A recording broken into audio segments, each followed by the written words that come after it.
Hello, everyone, and welcome to SmashBoxxTV's podcast 251. Terry Miller, the disc golf guy, along with Johnny V in Catch cam Yeah, extraordinaire. you are. Johnny V adds yet another line to his resume and bio this weekend after claiming the title of at least top 50th best catch cameraman disc golf's ever seen. Oh, God. Maybe top 50? I'm not bottom 50. I'm not going to go into that. Yes, as we are now back from the great Northwest again, after being in Portland area the last, 2 out of 3 weekends, we've just concluded the Beaver State Fling, which will be the main topic of conversation here tonight. Of course, just an incredible weekend, all sorts of golf and excitement on every different level. As our buddy kept saying, we're flinging beavers. We're flinging beavers. Yep. Who flung the beavers the best this weekend? I don't know. That sounds like an all too easy one. But great night lined up here. We're going to open with Dana Vicich. We're going to get some stuff from maybe around the country and other places from Dana. We'll maybe lightly touch on a little bit of Beaver State Fling action with him. However, we can keep it light on that specific subject because we're going to have our champion on the MPO side, now 2-time BSF champion. That's going to be Eagle McMahon. We're hoping to have him on in about 30 minutes. And then we're going to play with our timing just a little bit. We have both queued up a visit from Paul Ulibarri, where we're excited to hear a few updates from him and kind of see what the state of Uli is these days. We know he, of course, had to pull out of Portland Open a few weeks ago. I know of his injury update. There's, I think, even been some articles or updates by himself and others, so we'll hear directly from him and get some answers directly from him. And also, whenever she's done with her fishing expedition, our FPO champion now has said she'd love to step inside the Smashbox, and Paige Pierce is looking to join us as well. So I don't know how we could put together a more exciting show here tonight. I don't think we could, to be honest. Yeah. We have both champions and Paige Pierce. Oh, wait. No, Dana? No. Dana. Oh, yeah, Dana. No, Paige Pierce and Dana. I think this was the event that put Dana on the map a few years ago. A solid performance at Beaver State Fling with a curly-haired, probably Vibram-throwing Dynamite at the time. We'll check in with him. I think we may even have him on the line and have him ready to go. So if that's the case, we'll click on that little button. Welcome, Dynamite, to the show.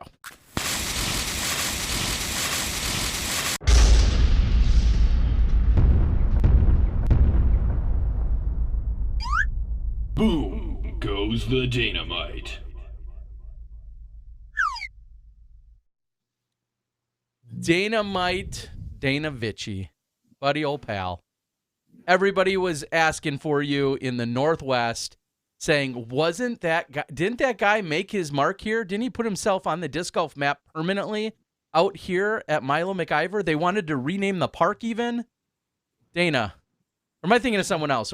Or was that you? Everybody walked up to me and was like, hey, John, it's really cool. And they'd look behind me and look for Dana. Yeah. It was so rude. They're like, where's the real star of that show? And we're like, sorry, he couldn't make it. He couldn't make it. Moose is the star so far tonight. He says, thanks for the Beaver State Fling coverage, as does Dan Hardback.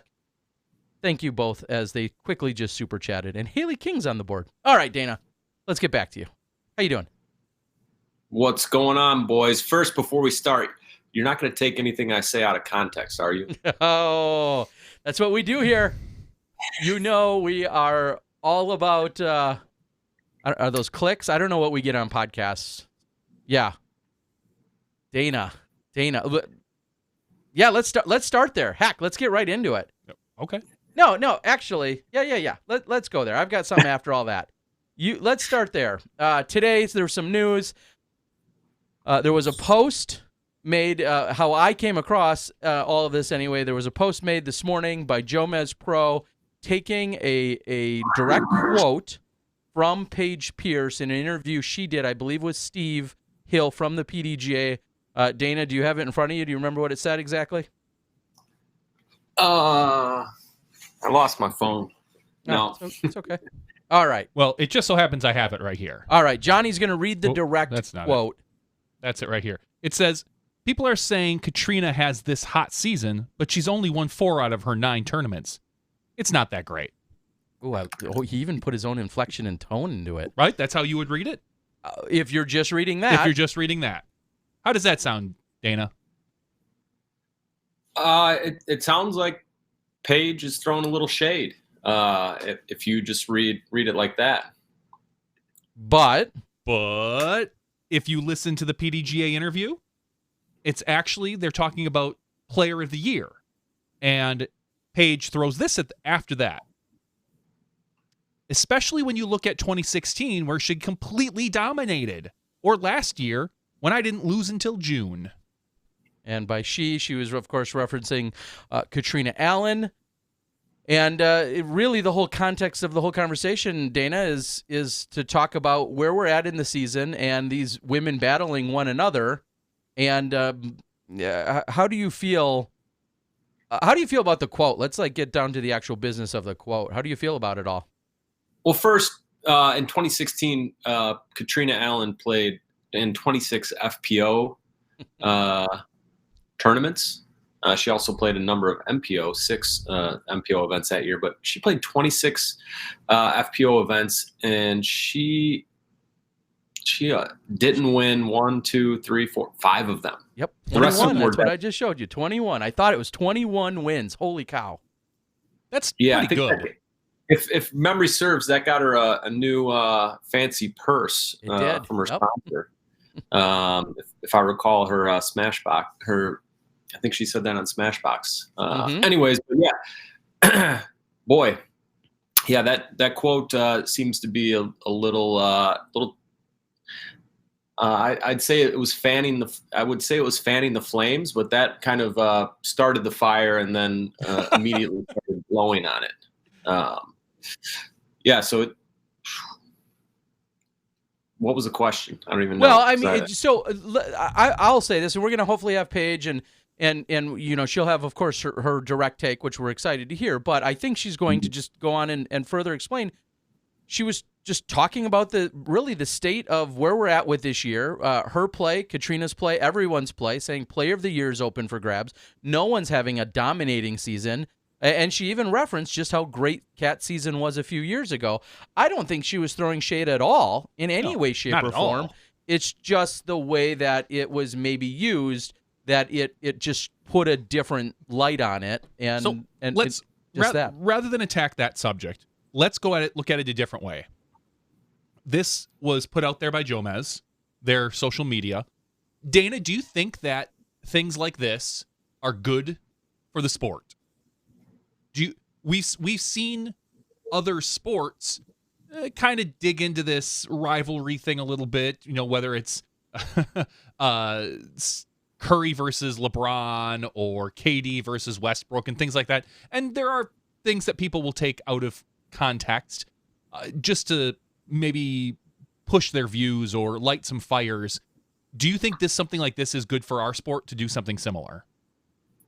I'm all for a rivalry, a story, and there's no doubt that Paige and Kat they're rivals, but I would prefer it to be more on the up and up, things that actually were said and actually happened. Look at I guess the facts versus taking a quote out of context, which happens all over. But for me, what I would prefer to see in disc golf and in any other sport is to see it how it actually is.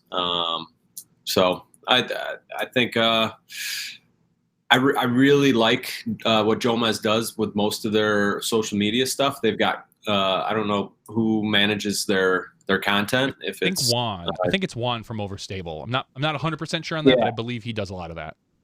They kill the social media game, but I think today that post was, maybe Juan or whomever will look in the future and consider a different route for the clicks, because they put out great little clips and all kinds of fun little stuff all week long, and it's really great, and it keeps people.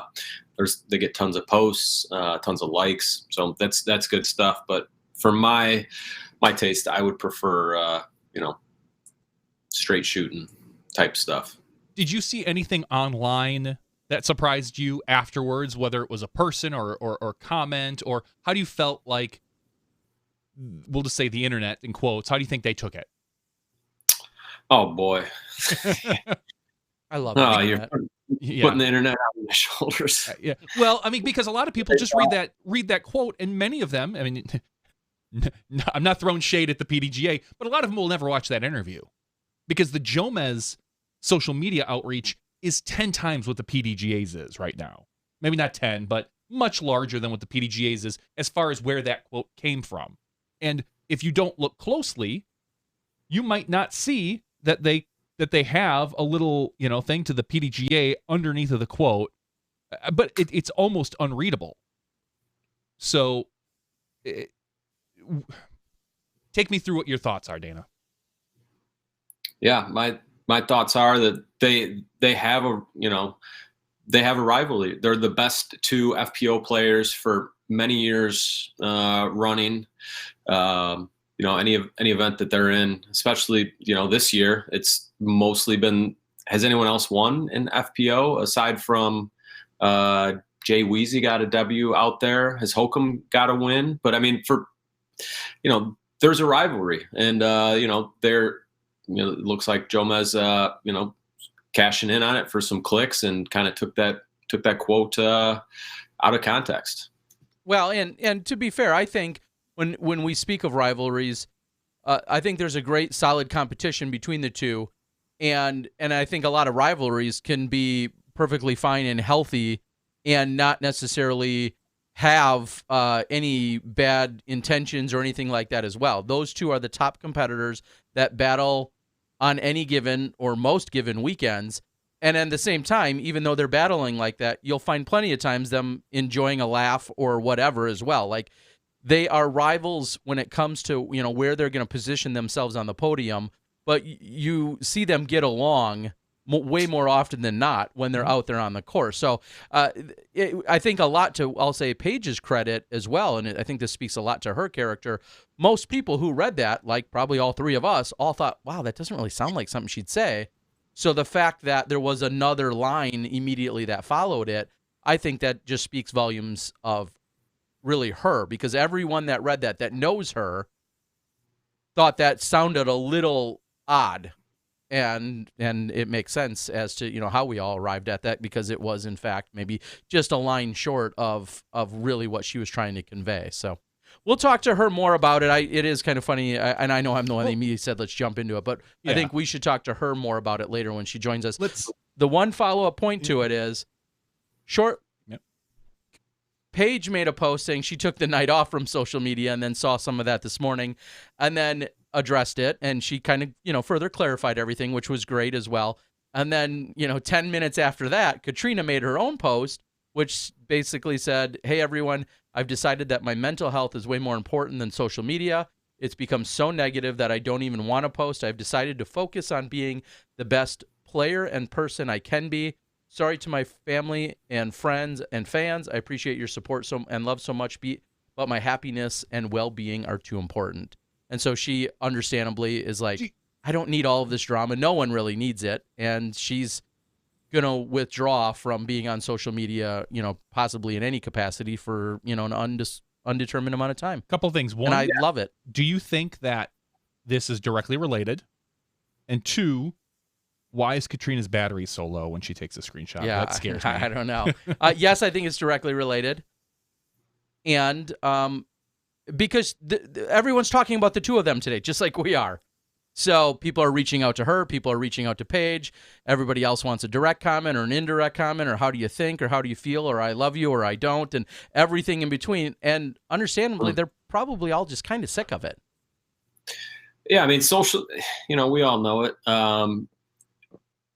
Social media it's the internet. It's a wild place, and especially for someone who's disc golf famous. Like, like Paige and Kat are, and everything is amplified and under a microscope even more so than just for those of you that are out there watching or listening that aren't, let's say, disc golf famous, just think about all the social media drama and BS that you see on a daily basis, and then imagine having thousands and thousands of people commenting on your throwing their 2 cents in. That's I think it's a smart move by Kat.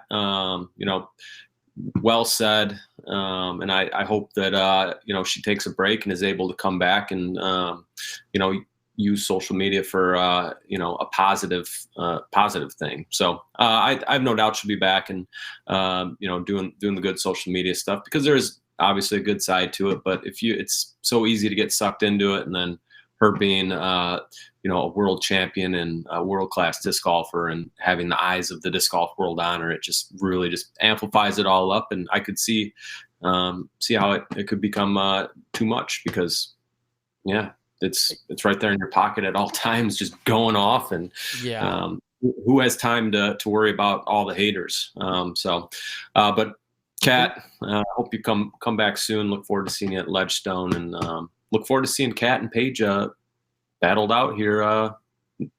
We're a little over a week away from Ledgestone. Yeah.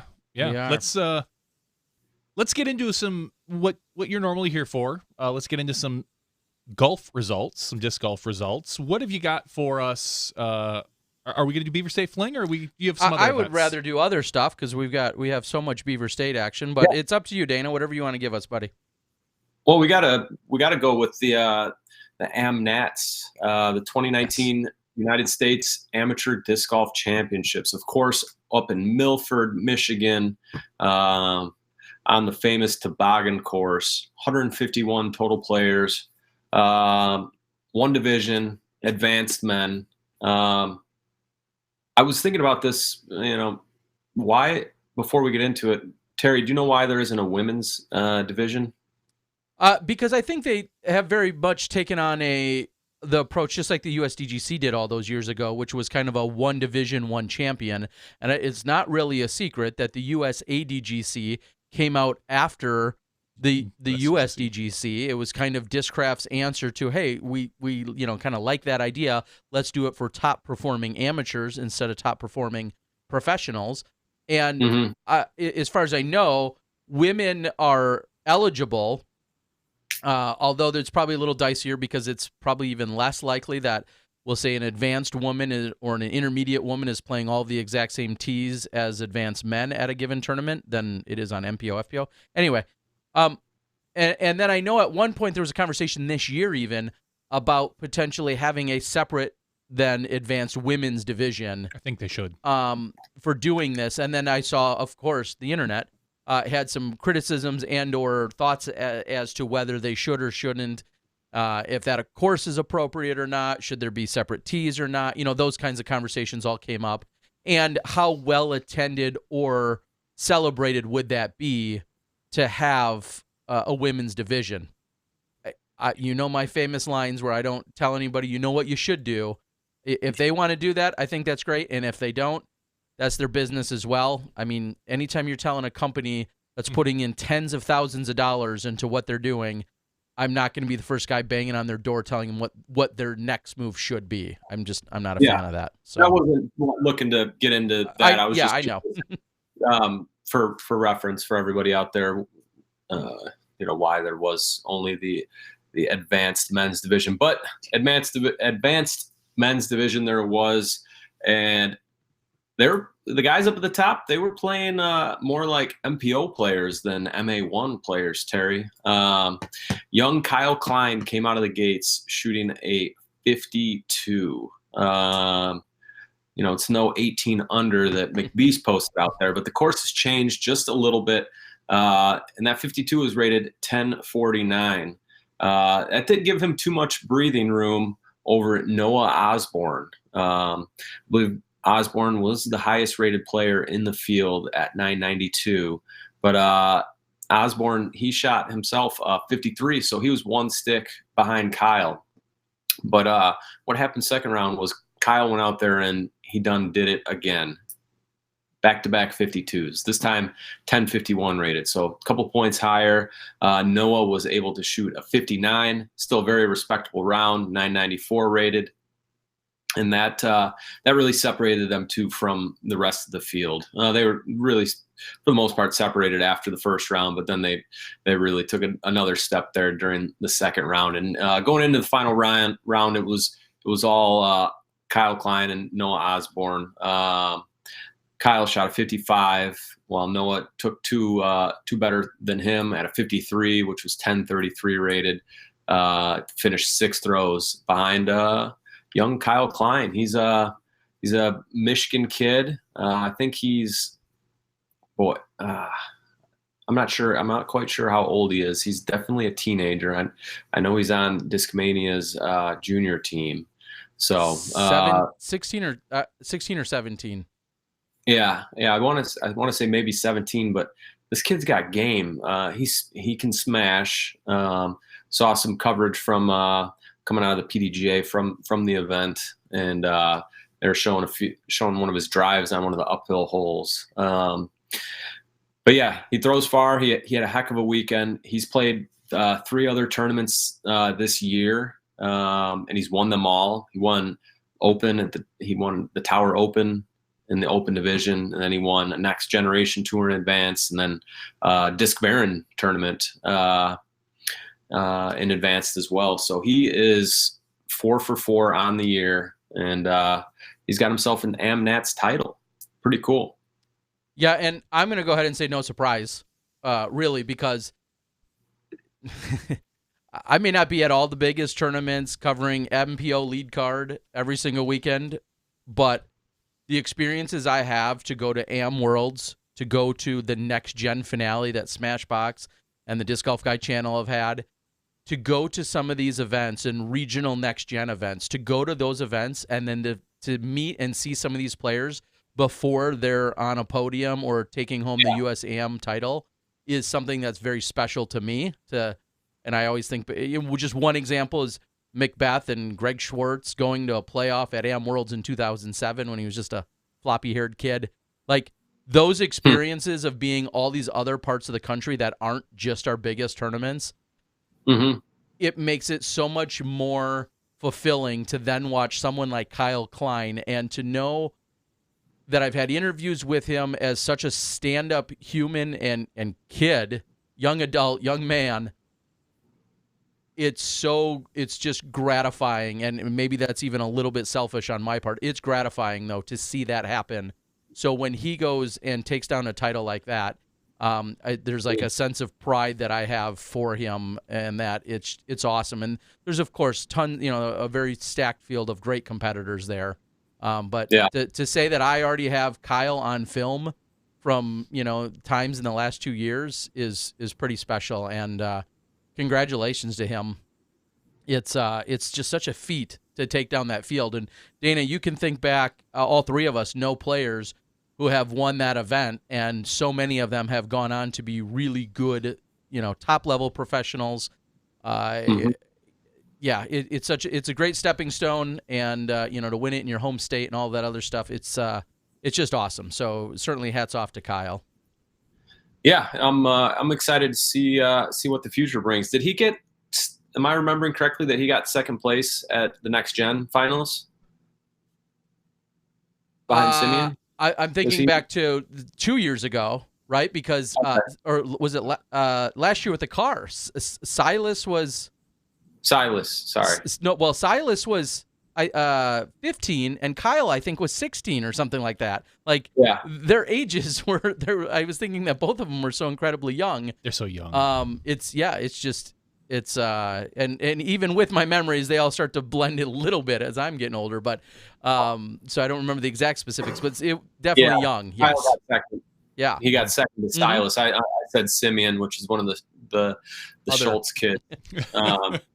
Another good kid, but he finished in second at the Next Gen finals, 2 throws behind Silas, and he really shredded that final 9 there. He beat Silas by 6 throws at the Next Gen, but Silas had such a lead it didn't matter. But Yeah, I don't see Kyle signed up for too many upcoming events. He's playing a sanctioned league, so don't know if he's going to play Am Worlds or if we're going to see him jump up into the Open division. Clearly, he's got game, but hey, when you win Am Nationals, the eyes got to move over to Am Worlds and see if you can double up and win the two of them.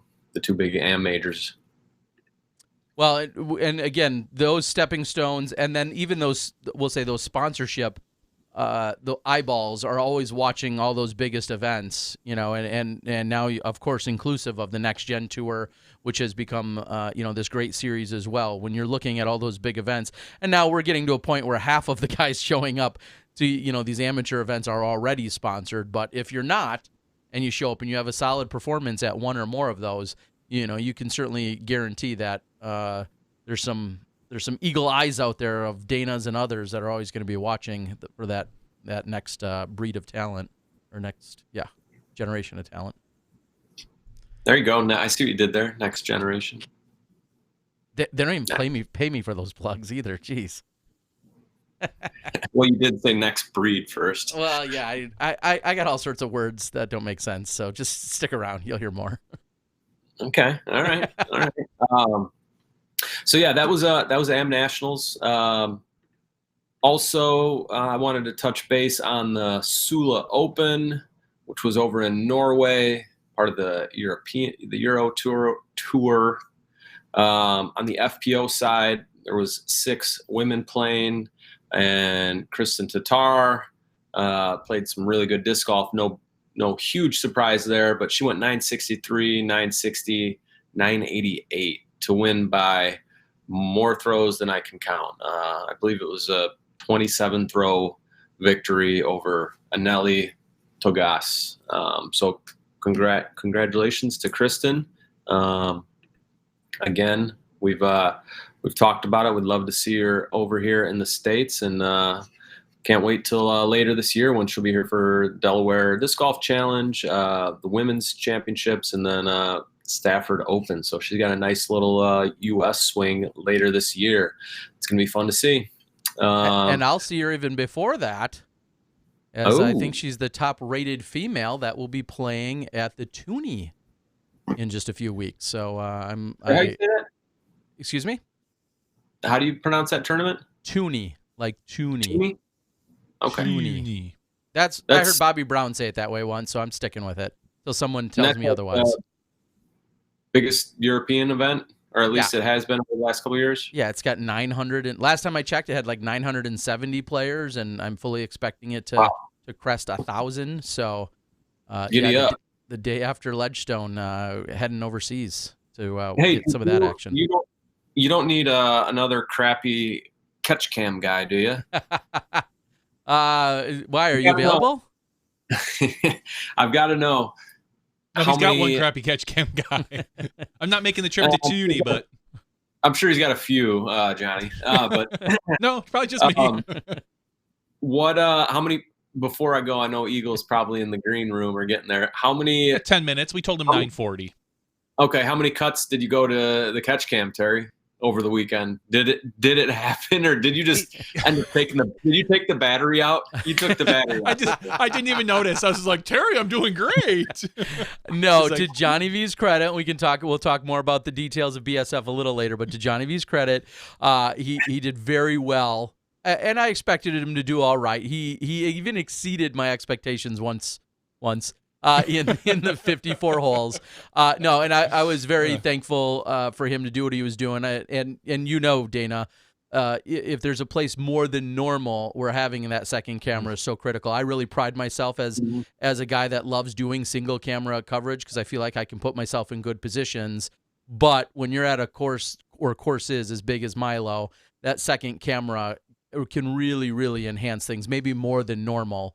So it was great to have Johnny there, and surprisingly, the 9 holes he did at it had way more of his shots. Go figure. Yeah, I edited, and somehow my shots all shut. A lot of throw cam didn't make it. It was weird. Yeah, somehow my perfectly framed throw cam wasn't.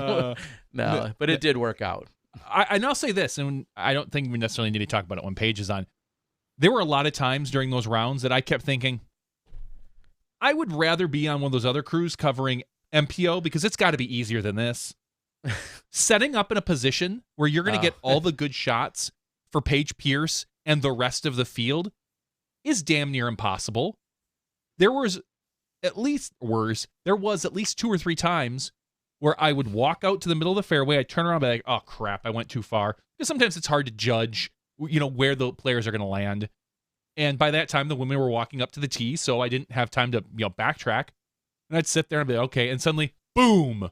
And I'd have to swivel to get Paige's shot.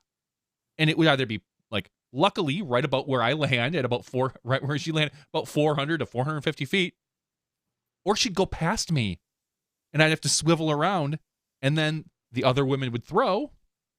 Kat would get, up there a little ways, but it's no surprise that some of those other women don't have the distance that Paige does. So their shots are coming up 100 short, where I'm thinking oh, great, now I'm in a bad position. So do you take a good position for 1 to 1.5 players, or do you take a better position for 2 to 2.5 players and then lose Paige, who for the most part was in the lead? It's a very difficult job to do that with that particular field. And I think most of the men, usually they're a little bit closer, with the exception of the occasional, Simon or Eagle shot that will just blow past everybody on a roller. It wasn't easy picking my spots. Let me put it that way. I don't envy the job. Don't envy the job. But I think you could do better. So you're signed up for the next one, Dana. Yep, you can do better, and you're going to get paid twice as much as I did. Yes. Start cashing those checks. You Giddy paid up. double hugs. Oh, sign me up. Before I get to Seth Steinway on the board, his question, I just want to go over the winners of the MPO side over at Sula. Juhani Vaino looks like came out victorious in a 3-way playoff between Silver Lott and Oivan James. They all played some pretty solid disc golf on the weekend, averaging all above their ratings, but it was Juhani that took home the victory. And Vaino, that's same last name as Michaela Vaino. So I wonder if there is any relation there. But congratulations to him and Kristen for their wins at the Sula Open. And then, as I said, there was a question on the board about the players lined up for the play with the St. Jude exhibition match at Ledgestone next week. And I do have a couple players I can announce today. Got Simon Lizotte confirmed and Vanessa Van Dyken. So we got a couple more players that I'm waiting for confirmations, and then you'll see a flyer go out. But everybody keep their eye out. If you're coming to Ledgestone, make sure you come out to the St. Jude event. Terry will be there. It's a lot of fun. We sell raffle tickets, and our pros, which we'll have 4 of them, draw a new partner on every hole. So you get a chance to partner up with Simon or Vanessa or 2 of the other pros that I have that we'll have out there. Dana. And one last, did you ever get that out from last year? Should be. All right. Now you're making me second guess myself, because I know it was an off-season ordeal, and I know Gary to the O did most of the editing, if not all of it. Oh. That now he did his job. Now I'm going to look for it. So Dana, you're playing Ledgestone? Yeah. Yes. I thought you were just like a course director or setter-upper guy or something, but no. A few years ago, I signed on to be assistant to Nate Heinold, and you can only do that 1 year. Those are like term limits, yeah. Or you can only do that 1 year. I could only do it 1 year because I like to play. I'm just kidding, because I like to play this. I see that Seth Fenley on the board has a Smashbox exclusive that Dana is going to be in the fan vote to get on the live card at Ledgestone. What? I say, as Smashies, it is your duty, not just a convenience. It is your duty to vote for Dana. He is not on Smashbox enough. Tuesdays don't count. Let's get Dana on that lead card. I want to see some. The last time we had Dana on live, he almost stuck it in Macbeth's face. So I'm just saying it could happen again. Yeah, I would prefer to earn it, but I'll take the thumbs up and the shares and all that stuff. So just earn it the second round. Don't be a whiner. All right, I can do that. But yeah, Ledgestone Week, it's going to be a good one. Tons of stuff going on, but I hope that anyone that's attending will come out to the St. Jude event. It is a lot of fun. Yeah, Dana, let me follow up. I can't find it on my YouTube channel, which is really ridiculous when I type it in, Ledgestone Skins. I see 2017.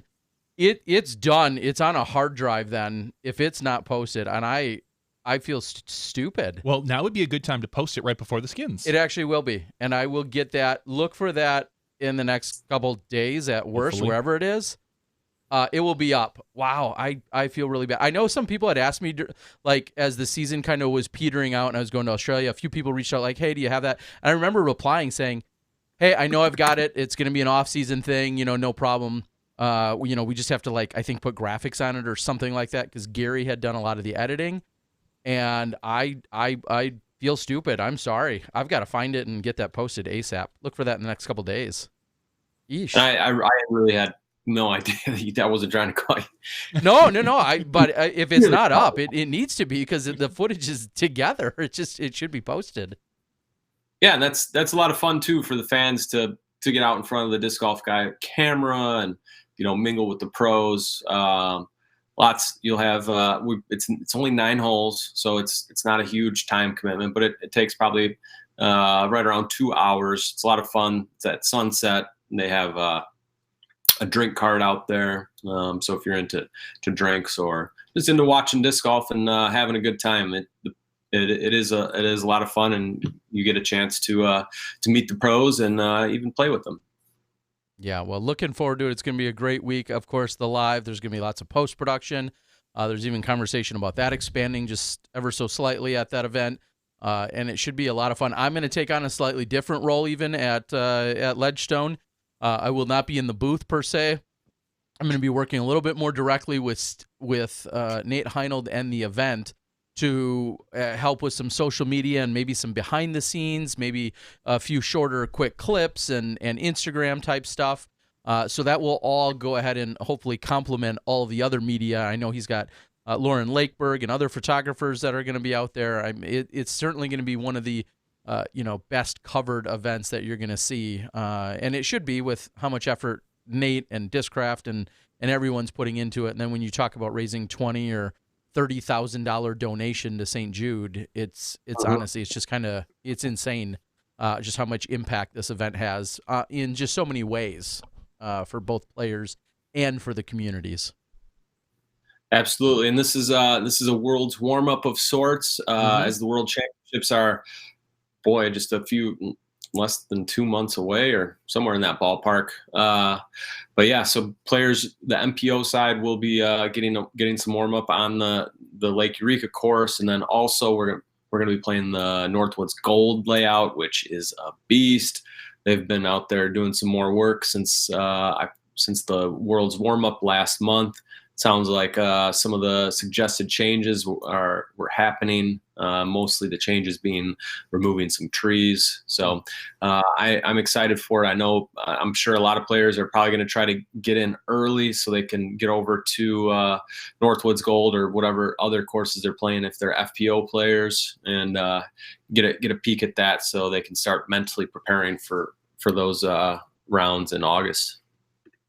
Yeah, it's going to be a great battle, and as you said, that Ledgestone Week going to be such a preview of, I think, what the players are going to anticipate at Worlds, and we'll see how those courses ultimately shake out. And like you just mentioned, the adjustments that were made. So excited for it all. All right, Dynamite. Right. Any parting shots here tonight before we let you go? Are you playing anywhere this weekend? Final question for you. No, nothing this weekend. So next time out will be at Ledgestone, and then got Illinois State's right after that. So I got a few tournaments this weekend, just not for another 10 days. But I want to give a big hug out to Kat and Paige, both good people, friends, and look forward to hearing Paige later tonight, and then also seeing the tour. I haven't been out and about this year. Usually I try to get to a big event if I can early in the season, but it just hasn't happened. So this is going to be my first time seeing a lot of my friends. So I'm looking forward to that very much so, and then almost as much as playing the disc golf. So. Sweet. All right, Dana. Well, someday maybe we'll get back to simpler times. Can't we get back to cameramen getting in people's spaces and getting pushed around? I mean, gosh, weren't those the days? Oh, the simpler days in life. Yeah. Anyway. All right, buddy. Well, we appreciate it as always. Thank you for joining us. Thanks for giving us some insights. Thanks for the breakdown of our US ADGC side of things. It's great to have such a huge event taking place this weekend, and so much focus on our heavy NT scene, and then yet so much focus with what they were doing over in Milford. It was awesome to see, and disc golf's in a good place right now. Absolutely. Terry, Johnny, Smashies, hope to see you next week. All right, buddy. Sounds great, Dana. See ya. Have a good night. All right, Dana Vicich giving us some sweet action. I think we're going to have Eagle McMahon joining us here in just a few moments. Looks like he's just about ready in the digital green room. I think can we get that sponsored, our digital green room? I think we can. I mean, that would work out. I'm all about like selling the digital out. green room sponsored by Cooler Master or something like that. Yeah.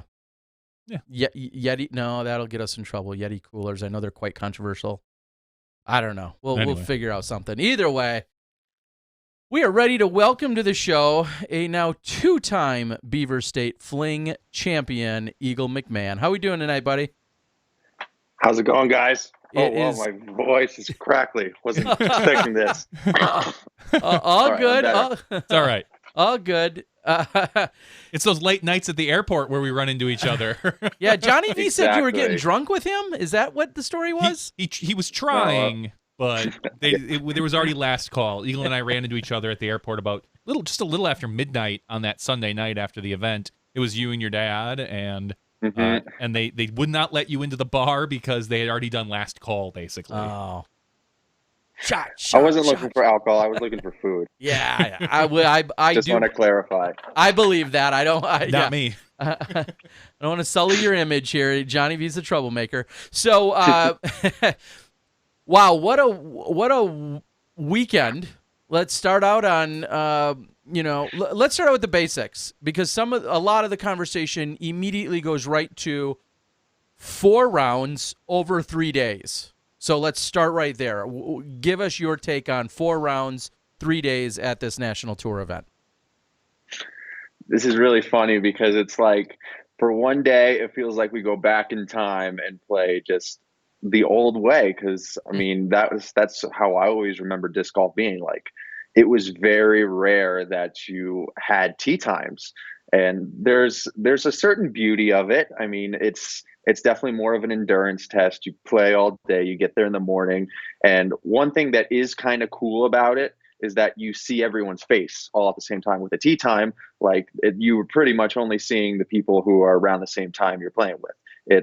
It does give a better tournament atmosphere, but all the good things I said about it, I do like tee times more. But in general, I mean, it's an endurance test. Well, then I follow that up with, how much of an advantage do you have, not only just your physical stature, but your age? Does that benefit you over, I know Johnny McRae wasn't there this year, but as someone that's, been around a little bit longer, do you feel like that 2 rounds, that immediately maybe gives you a little bit of an advantage, or no? This is probably a better question in about maybe 10 years when I get to look back on it. Yep.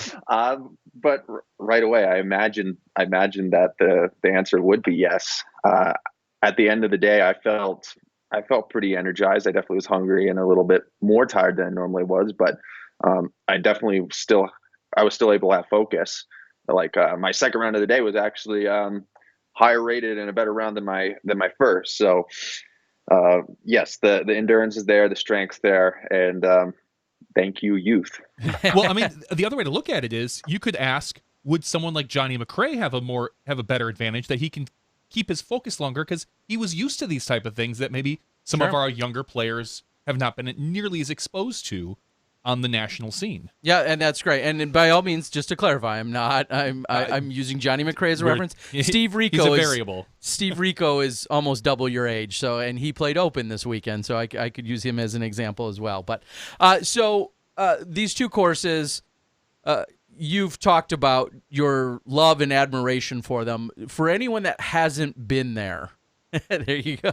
For anyone that hasn't been there, how do you explain them? Let's just say someone has never seen any of the footage or any of the photos. How do you describe this property to people?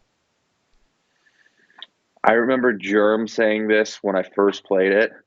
It's like you're playing disc golf in Jurassic Park. You're expecting to see like a dinosaur there. Okay. It's just the trees are huge. You're in Oregon, so it's very lush, and it feels like a fairy tale.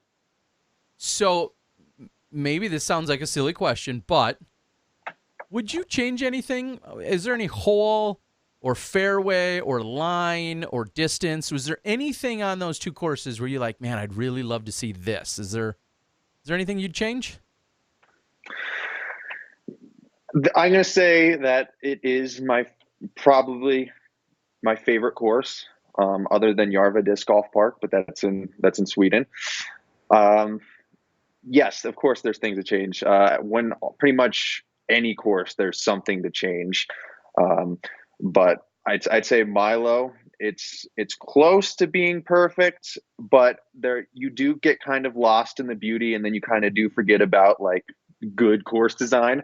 And there is a few holes out there that I would like to see maybe get adjusted or maybe reworked, because it would be even better. It's crazy to think, but I think since it's at a state park, they're pretty strict about what you do out there.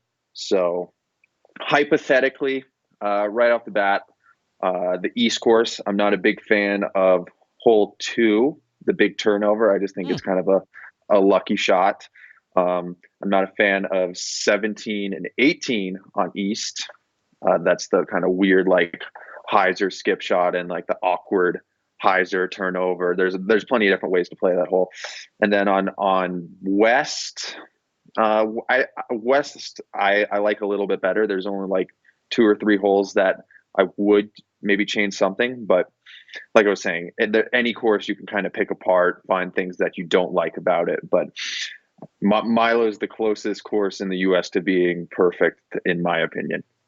Yeah, and I can see that. And what I think is also really interesting is on both courses, you start out on obviously 1 and 2, but then 3 and 4 both go into the woods. They're both shorter, and they both go into woods. And I don't know if that's just a funny coincidence in terms of their overall layout and scheme. I don't know if planning went into that, but interesting to think about. Those are essentially the shortest, most wooded holes on the course for both courses happen to be holes 3 and 4. I don't know how that math worked out. That's interesting. Yeah, it's kind of odd.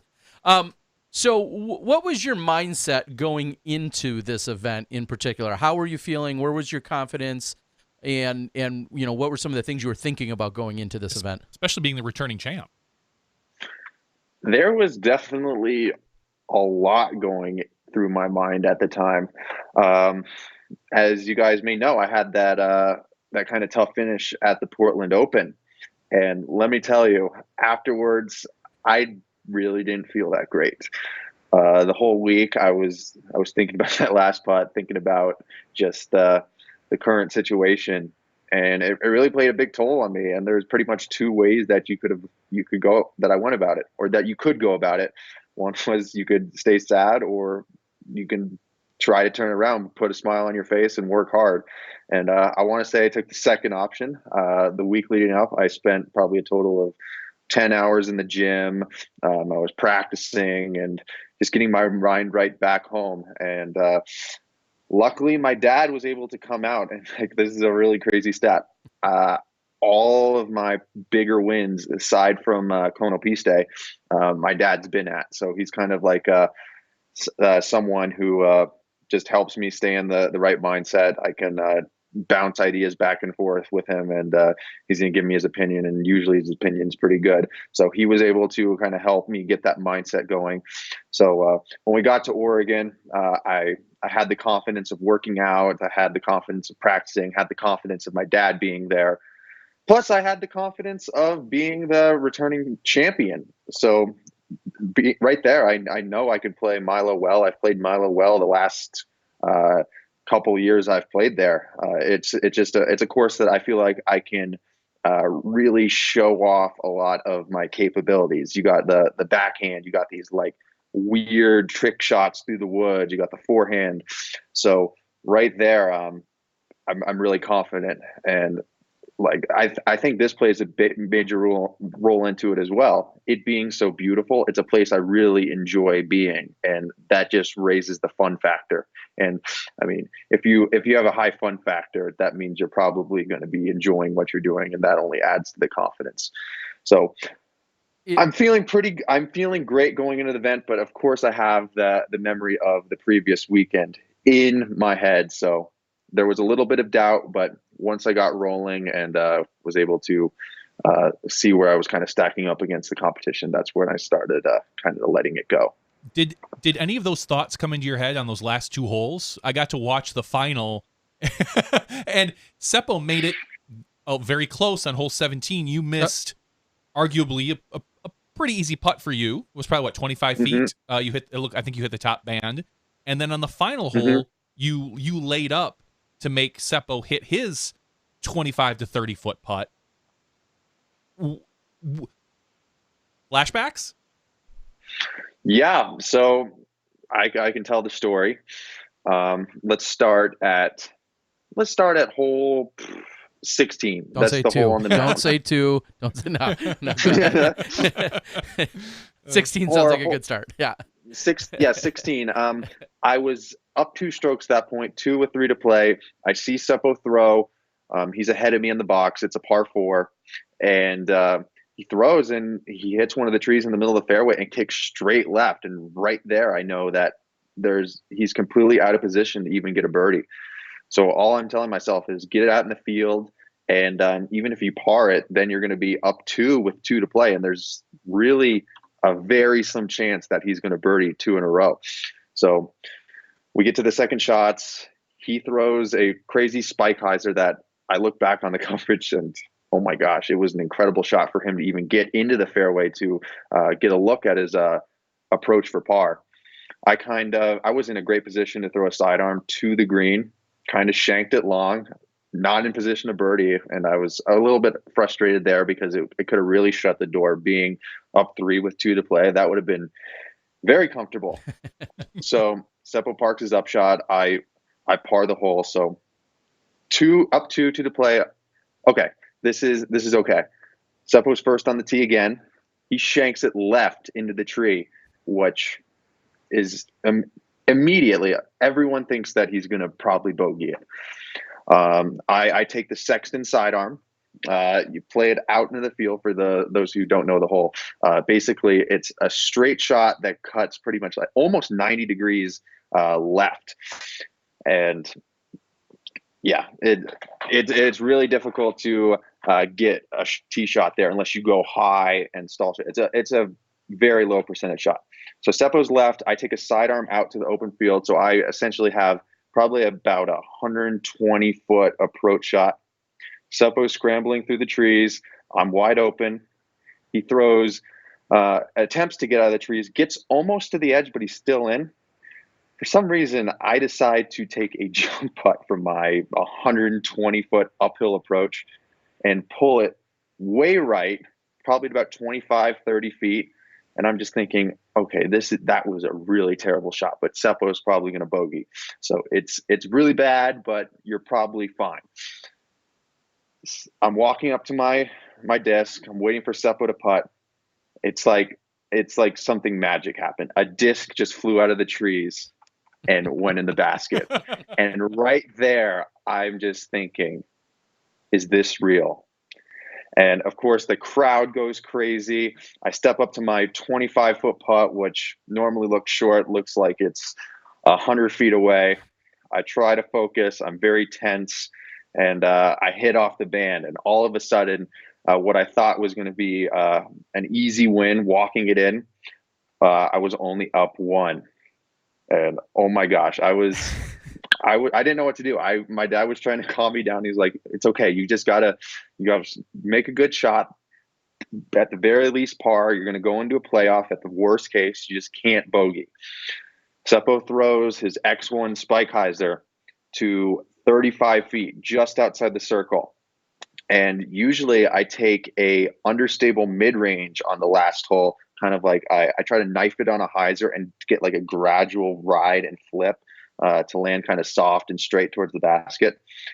I decided to go spike hyzer with a metal flake max just because it's really hard to kind of control an understable mid-range when you're super tense and there's everything happening. Throw the high spike hyzer, and it gets just to the other side of the trees, the good side. I'm probably about 50 to 60 feet out, a putt where you definitely have to think, should I run this or should I lay it up? And my dad was right there, and he says, lay it up, make him make the putt, put the pressure on Seppo. And I was just running it through my head. He's made like so many clutch shots in a row. So the pressure is very high. Lay up, put the disc under the basket. Seppo's 35 feet out and throws his putt, and right out of his hand, I know it's low. Doesn't go in, and tapping my putt, and the rest was history. But amongst all that, those last two holes, there was pretty much every thought rolling through my head. I took as many deep breaths as I could, and I didn't seem to calm myself down. For anyone who has not been in that position, it's borderline not fun. But looking back on it, of course, it's an amazing experience that I'm very proud of. But oh man, well, winners always have the best time. That definitely took a few days off my life. So now, do you feel like the last two events, you've been in these really tight spots and these nerve-wracking positions? Do you feel like you've grown and learned from them? Do you feel like the next time you come up to a position like this, you will be maybe just a little more calmer, or do you think that this is just maybe something you're always going to have to deal with in this type of situation? Because you're a young guy, you're going to have these situations hopefully for the next 10 or 15 years. I hope so too. I definitely think it'll vary. It depends on the event. Like this one, I've won prior to this event. I've won 3 NTs. It's not something particularly new, but I've never defended a big title, and that's the thing that I was really thinking about. So that was kind of like the next step in my journey, I feel like. So now that I have this under my belt, I feel like next time I may defend a title, I'll be that much more comfortable. But I think like, I don't know, in any other event, I'm going to definitely feel a lot more comfortable. Of course, there's other events that are a little bit a tier above this, let's say like a USDGC Worlds, that I imagine if it's close, then it's going to be a lot of pressure as well. Sidetracking just briefly to that. Well, before I even go to a sidetrack, how about talk about the rest of the field and how you feel like, were there any surprises? When we see all the scores shake out, obviously very notable. We all know that Macbeth wasn't there this year. Were there any players, obviously in attendance, that we saw AJ Risley, fighting right around that lead card or chase card throughout the weekend, having a really good event. Kelvin Heimberg was kind of lingering. Was there any other players, though, good or bad, that that kind of surprised you? I mean, it's such a competitive field at this event. Absolutely. Yeah, a few things that stood out to me, of course.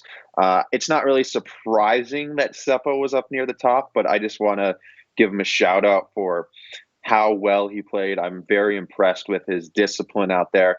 I was saying at the start of the year, just people to look out for is Seppo Paio. He takes disc golf very seriously. I know he's one to go to the gym and take his practice in a very focused manner. So Seppo, really good. I know his putting has always been kind of his Achilles heel, and he putted over 90% from inside the circle, and probably hit I think his circle 2 statistics were also really, really great. But other players that I saw doing very well was Jordan Castro. I know that he was pretty pumped on a 5th place finish. Just like myself, I know that Milo is one of his favorite places, and he really loves being here. So I think that if you love Milo, then I think the course will reward you. So good on Jordan. Good on AJ. I played with him the last 2 rounds. He's really fun. He was keeping the mood light and getting super pumped about his shots, which I always like seeing.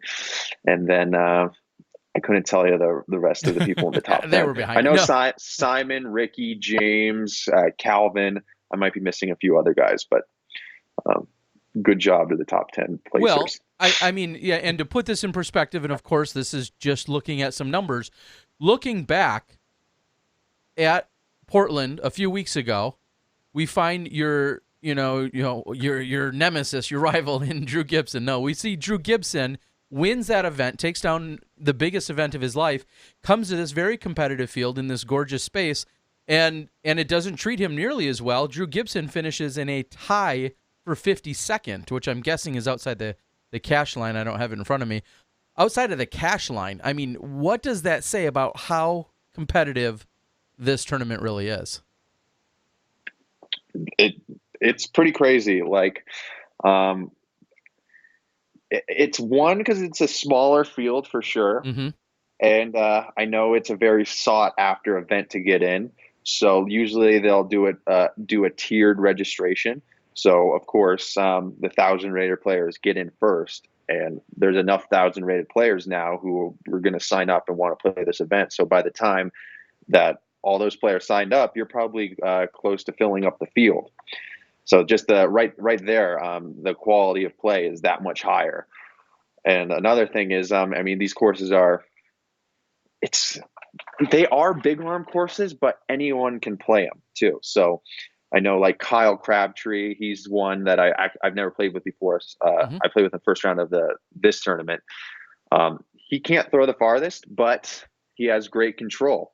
I know a person like who was it last year? Uli. He throws far enough, but it's definitely not a big arm player. He almost won the event. So it's an event that almost anyone can play well at and be confident. So it's pretty amazing just to see that. And a little fun fact: last year I shot 31 under and won the event, and that was, or at least I think that's what one of the TDs told me. It was the tournament record, so the best score for a tournament ever. And this year there was a 34 and a 35 under. I was gonna say, yeah, the top 2 scores. So 31 under. Just right away, the caliber of play is just increasing. It's pretty incredible to see. Yeah, 31 under would have got you 3rd place this year, just ahead of Ricky. And for reference out there, 1,014.5. That is what the person who did not cash, the first person. So you had to average 1,015 in order to cash at this event. Wow. Wow. So big hug, Nick Newton and Edward Ward, as we used to do very early on in Smashbox to those first out of position cashers. Big hug to those guys. I mean, that's solid golf, and then to still walk away without any cash in pocket, again, speaks to the level of play that's here.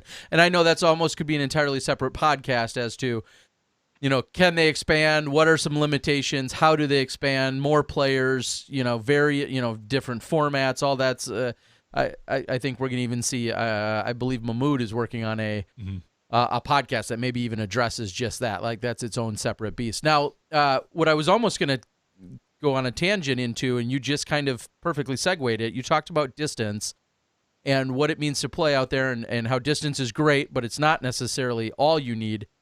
How does that translate? We had Sarah Hokum on the show last week, and she openly said, yeah, Paige and Kat and Jen Allen have a huge advantage on this course because we're playing the exact same tees as the men. How do you feel what would be your outlook on the women's side if you were a caddy or a coach or something on the women's side? What are some thoughts that you would maybe, if you were to help coach someone over there in that division, what would you say to them? Besides throw as far as Paige and as accurately as her. That's a great question. You're putting me on the spot. Good. I'll give you a second to think. I was going to say, I think that the distance for the FPO in these courses helps out a lot more than the MPO, because the MPO, from looking at them from my perspective, it felt like the distance obviously helps, but only to make your second shot a little bit easier.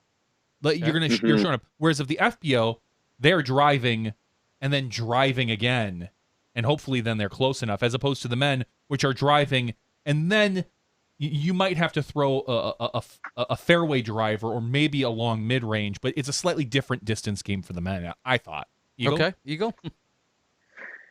Yeah, I mean, the way I think of it, I mean, when I say distance, I'm assuming that, like, an MPO player is able to throw around 400 feet. That's pretty much all you really need out here. And then I imagine more of the FPO, they probably hover around the 350 area.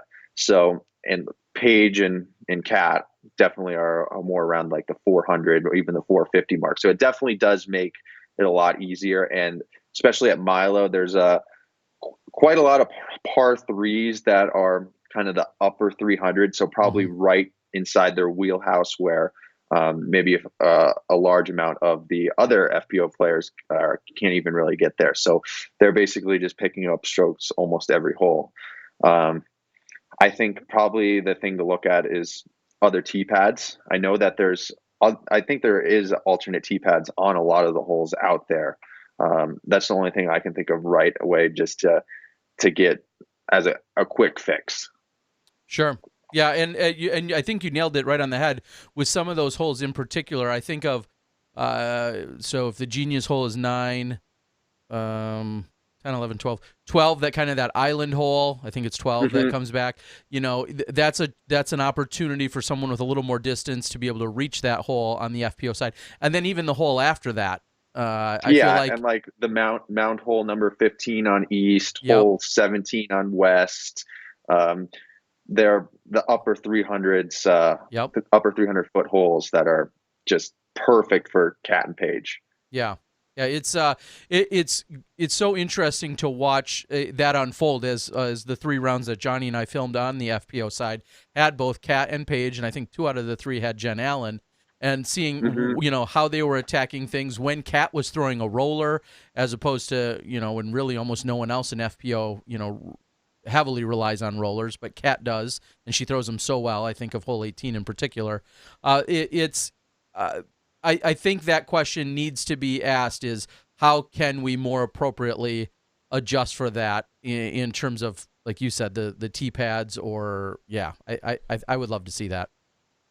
Yeah, I mean, as long as I can remember, Kat or Paige have won this event. Yeah, and I don't know how far. I don't know how far you have to go back to see a different champion. Yeah, Val Jenkins Val. and before Probably her, Val, Des Redding and such.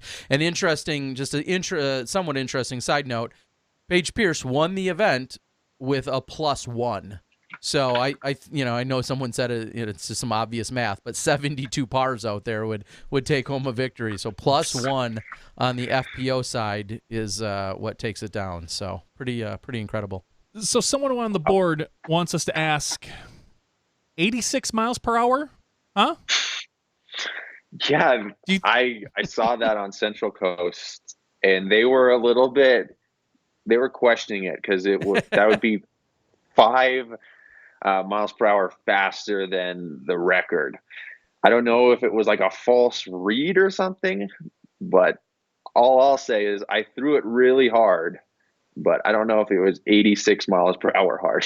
I would be curious to know, because that was a roller, correct, that you threw that distance? If, I mean, has anybody, and maybe Central Coast will be able to dig up some data at some point of looking at the speed of roller shots versus air shots, and if the angle will actually let your arm move a little faster normally, depending on what you're doing, maybe the angle of your wrist or the angle of I mean, your I shoulder imagine just because just moving my arm right now, it feels like I can get a lot more power down than power up, opposed to a hyzer. Yeah, so maybe that pull, it makes sense. It does actually increase your speed as opposed to a straight across a normal, we'll say, backhand throw. So I just wanted to bring it up because people are talking about how crazy it was that you more or less blew it out of the water, the old record at 81, and it's really. Do you watch much of the post-production videos anymore? I mean, I know you're obviously participating, so do you go back and watch? I do, but I do it in I'll say a very, very narcissistic way. I scrub through them and I only watch my shots. Hey, that's called in other sports. I'm studying my film. That is called film study. It's exactly what I'm saying. In most. Why other watch sports. all these other losers? They didn't win. I won. Look how great I shot. Well, that's awesome. I mean, exactly. And then, how often do you go back and you're like, man, what was I thinking? Like, do you say that to yourself or to your dad? Every day. Huh. So let me ask first, what would you change? What would you, when you look back at this tournament, 72 holes of golf, and of course we don't need to dwell on it because you won, but give me one thing where you're like, yeah, you know what? If I could go back to this moment, I would definitely make a different decision, throw a different disc, or take a different route. Give me one game changer. Round 1, hole 6. Roughly, okay. Shot number 2. All right, describe it. So it's the albatross hole. Okay. So I shot 9 under that round with a double bogey on the par 5 albatross. Ouch! You know Philo got terrible. that in 2 once, right? I watched Paige Pierce almost get it in 2. She threw a crush and then went around the single pine tree in the middle with a hyzer and just was probably 10 feet short of making that turn, caught the trees and ended up in the woods for a 35 to 40 foot putt, which then she missed and for a tap and birdie. How did you double bogey at Eagle? Exactly. I don't know how. I'll tell a story. Okay. So my first shot, I threw it way too straight, and right then you're kind of out of position because then it closes off kind of the flex shot and the easy access to the green.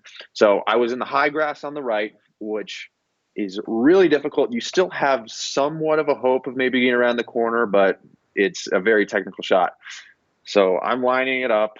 All I'm thinking, okay, I need to throw my most overstable disc, which is my Metal Flake Max, on a high and hyzer and get the swing back at the end. Throw my shot, do not turn it over, fades all the way left into the trees on the left, and right there is the other worst place on the hole. I could not get out of there. I had like a weird forehand roller, but I couldn't cock my arm back enough. So I basically was trying to throw with all wrist and got out 2 feet, threw a weird side arm around the corner, ran my putt from about 80 feet, blew past it, missed the comebacker. Happy 7. Happy 7. Wow. Okay. Yeah, well, I mean, and the funny thing is, I was on the car with Kevin Jones before that, and he 3'd it. So there was a 4-stroke swing, and all of a sudden I was down 4 to him. I was like, "Oh no, Kevin Jones is going to win the tournament." You're 6 holes in on hole 1. You're like, "Oh, Kevin's got this one." Sorry, guys. Nope. 6 holes in. Yeah. Okay. So it's funny because someone just messaged me, Miss Paige Pierce. And I kind of wanted to bring this up with you as well. We saw today a little bit of social media drama. Or I guess technically 2 weeks ago, you were the center of the social media drama with a little bit. You may have noticed. And you went out. I actually didn't. You went out and purged a lot of your Facebook.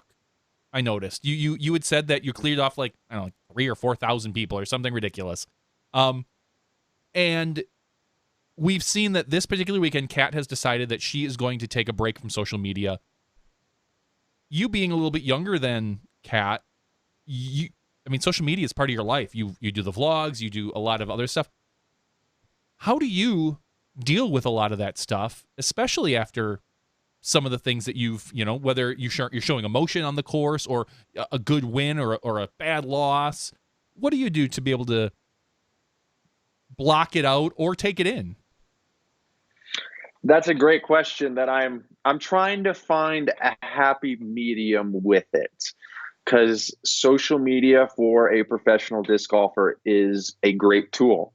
That's how a lot of us grow our brand and are able to really stay on the road, because a lot of the companies don't really have the time to market us, so we have to market ourselves. But at the same time, it's very easy to get lost in it and see a lot of things that you really don't want to see about your friends and about yourself. So it's really tough for me because I do get tons of messages, and for the longest time I've responded to pretty much every single one.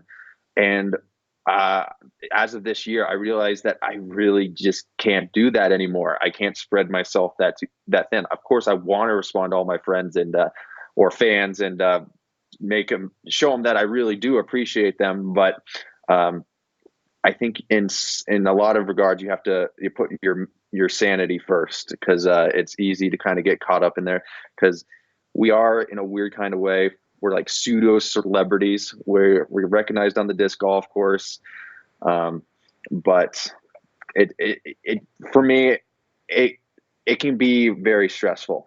It can be really stressful. When I saw that post by Kat, I was happy for her. I was like, you do you. You need to get away from it, because I know a lot of like the disc golf debate groups and Reddit threads can get actually pretty brutal nowadays, which, I mean, it's pretty normal with sports. If you look at like people talking about NBA players, it's way worse. But I think what it's happening is people are kind of forgetting that we're just people like anyone else. They're just kind of seeing us like as these celebrities, these athletes that they can really say anything about, because they don't think we're going to see it. But the disc golf community still is really small, and most of the time we do read all the comments, and it really can play a toll on us. But I think it's all about finding a happy medium. I cleared out a lot of my Facebook friends because, one, I have a fan page, and that's a place where they can see all my stuff. And I just kind of wanted to have a little bit more privacy. That's something that I'm really trying to kind of find for myself now. I'm not going to call you out for seemingly unfriending me. I won't do that here. So I accidentally unfriended so many people. I unfriended my dad. I unfriended Eric Oakley, Tina, Simon. Yeah, I think I did see that Tina made a comment that you unfriended her. So you can't even feel special, Terry. That sounds like a plausible excuse. You can send me a friend request and you'll see if I accept or not. Ouch. I've only got 2 available, so you're getting it. You're getting one of them. I'm going to go with no. Don't just let it linger for a while. Well, we've chatted back and forth, and all of a sudden I go right before the show and I look. I'm like, I think that's weird. I think I'm friends with him, and I didn't know of the purge. Yeah, but I was like, ouch, I got cut. I guess it's like the purge 6. I want my personal Facebook just to be for people I've actually met in person. Yeah, I know how that goes. Yeah, they're like looking through all the 5,000 friends I had. I know. I mean, there was only probably about 800 people that I've actually met and like talked to in person. Yeah, if you can't, if it's hard for you to put a face with a name, I'll go through my feed and just it's follow, but stay following, stay a friend, but unfollow kind of their feed as well sometimes. And I've been very diligent over the last 2 years of creating a separate, I think, a Facebook list of all the disc, like what I call the disc golfer list, which is mostly people I don't know, but that friend requests me, because I don't have a fan page. Nobody's a fan of Johnny. No. But this is, I'm glad we're talking about this, because this is a little bit of a touchy subject because of where we're at. But I think as we grow, this is something that kind of needs to be acknowledged. Like I genuinely feel bad sometimes that I'm unable to respond to my fans. Like it's something that I really want to do, but it's just, if I were to, it would take up too much of my life, and I couldn't really do what I do. So it's just kind of recognizing priorities, I definitely still do my best to respond to my friends, especially or fan. Actually, I'm calling my fans my friends. Well, I mean, some of them are. exactly. They really are. Because without them, I really wouldn't be able to do what I do, and I'm incredibly grateful for that. But I don't know. It's the evolution of the sport. It is. Oh, you're going right there, aren't you? I'm not even gonna let no. I don't have my evolution hat No, on. and I was gonna. That was actually one of the next subjects I was going to bring up was the new plastic. We saw, I believe, you throwing the Instinct quite a bit this weekend. Yes. Talk a little bit about the new Discmania discs. We'll do our friendly Discmania plug here and talk about how the new discs have made it in your bag and what you're using them for. Sweet. Yeah. Right now, I am throwing 3 different molds. The first one is the Instinct. The flight numbers are 7502. So I guess it's like an FD if you guys are familiar with that, but just a little less turn and a little bit more fade. So it's a very controllable fairway driver for me. I was throwing a PD for a lot of my fairway shots, and that's a 10 speed. So it was kind of like the struggle to really control it. I was still able to have some in my bag that I felt comfortable with, but getting this Instinct has been a real breath of fresh air just because of the control shots I'm able to throw with it. Like the holes that I can think of at Milo are a hole 15 on the mound, the dream hole down the hill, hole 17 on West, one with a low ceiling, just kind of like the shots around 360 to 400 feet that I just need to throw kind of straight shots with. It's a really great. I'm really looking forward to throwing it in on the courses on the East Coast swing or later in the year, just because of the more technicality. Then I have the Guardian Lion, which is now called the Tiger Warrior. It's a disc by Yikun, our active line. It's made in China. I didn't think I was going to like the disc as much as I did, but it's a beadless, glidey, fast putter. It's a great thrower. Then the Sunbird, incredibly understable. It has a 4-turn and a 0 fade. So I could throw it probably about 20% and it turns into a roller. I was just going to say, how often does that spiral when you throw that full power? Oh, if you look on the Jomez Skins match, I actually threw it on a grenade off the top of the world, and I'm able to throw it, and it'll flip up and ride straight. Oh wow! Yeah, nice. It's incredible for trick shots out of the woods. Like it's a shot that I don't understand why people don't carry a disc like that in their bag, just because of how useful an insanely understable disc, like a really beat up DX Leopard or like a really beat up, it's a Discraft disc XL. Do people even throw this anymore? Yeah, sure. Just something that almost anyone would say is trash. It'll save you so many strokes. And quickly go over again, what do you think that's useful for? Like what type of shot? Because it's unique if you're throwing a grenade to go to a flat shot, but what would you recommend a newer player use one of those really beat up discs for? Well, a very new player, it's a perfect starter disc just because you're able to throw it soft and you're able to see it actually fly. But it's a great disc to kind of learn rollers with because you don't need a lot of power to get it to the ground. It'll kind of teach you the angles and how to manipulate a disc. Pretty much rollers is the best thing that you can use it for. Now, to be fair, when you say, I don't understand why somebody doesn't have one of these in their bag for trick shots, most people don't understand how you throw an 86 mile per hour disc either. So keeping that all in relative. I was letting my dad throw it, and he's no slouch when it comes to throwing, but he's never been able to throw a proper roller. And this disc, he was finally able to throw a roller and have it finished right. So that'll tell you something. That's impressive. That's really awesome. Nice. Okay. But I want to give my dad a shout out. We were playing a practice round, and the monster hole on Milo East, it's a par 5, very difficult to even get a 5 on it. I bet him $100 that he couldn't 5 it. And he had one disc to do it with. He had an S-Line CD2. this was a large part of the reason why I won. This was inspiration. He dissected that hole perfectly. He threw 5 300-foot shots perfectly in the basket and got the 5. Wow. I was telling somebody incredible. that might be one of the only true par 5s we have in our sport that I've seen. Like, where I look at a pro player of your caliber and I think, if they get a 5, that's warranted. Like, a 5 doesn't feel like a bogey. Whereas of a lot of the par 5s I've seen on different courses, most of our players, if they get a 5, it feels like a bogey. It truly does. But that's one of those ones where you can walk off the course after getting a 5 and say, I'm cool with that. Like, that is a difficult hole for any person, period. Yeah. What did you score on it your 2 rounds, Eagle? The first round I got a 5. Second round I got a 4. Yeah. Okay. Very impressive. I was happy with those scores for sure. Just as we were saying, you should click on the course stats, Johnny. Go back on UDisc. I'd be curious to know what it says about hole number, what is that, 13, 14? Number 14, we have, let's look at it here real quick.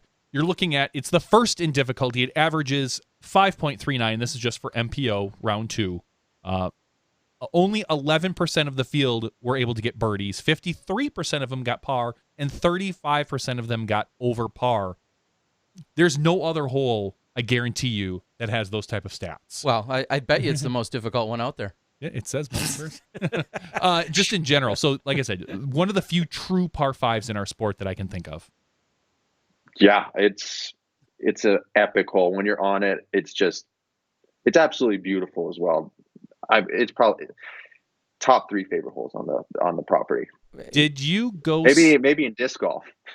Maybe. Did you go swimming at all at Milo? That seems to be one of the things that everybody likes to do. Did you go swimming? I got in the river, I think 4 times. No, 3 times. Okay, that's the one. My one regret: I was able to make it to the event, and I was not able to have a chance to get into the river due to some timing issues with us and editing and stuff. But next year I'm going to get into the river. That's the goal.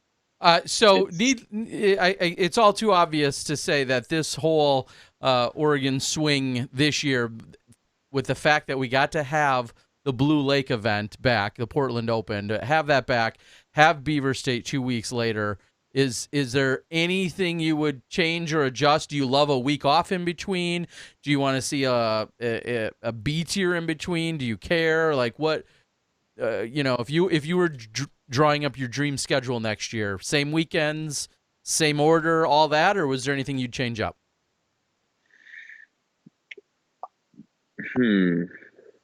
The first thing I'd like to say is, as much as I love Oregon and being there, it would be nice if you had Portland Open then Beaver State Fling back to back. Okay. Just because I flew home for a week, and a lot of people just kind of, I don't know, they definitely enjoyed their time where they were at, but it would be nice to kind of keep the tour moving, I think. Yeah. And the second thing I'd say is get rid of them both and have the world championship there. So okay. Best of both worlds. Coming from the guy who has 2 wins in a row now, I think that might be a little bit biased. Where were you in 2015, buddy? I've always 14. Said that I want to see worlds back in Portland. Yeah. I didn't get to play the event. That's right before I started touring. I wouldn't be surprised if we see it there in a couple of years.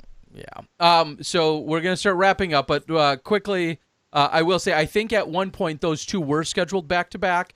There ended up being an issue with there was. I remember it. They did switch the weekend. Yeah, they had to switch things around, which kind of was really late in the game. The Pro Tour was agreeable to moving and to switching some stuff. There was actually a challenge at Milo due to it being like State Park Week or something like that. Mm-hmm. So there was a conflict, and so they were originally, I think, scheduled back to back. And I think moving forward, hopefully, we'll see just that. So for what it's worth, I think your wish could be granted in that sense. And then the last question I'm going to ask you about tonight, because we're getting just pounded on the board. These people are going crazy. You got to block your fan now. They want a story on the practice ace, and I'll admit I didn't see it. I've been traveling. Was there a practice ace, or what's the story there? That did not happen. I don't know how this rumor got started. Oh, on the island hole? It did not happen.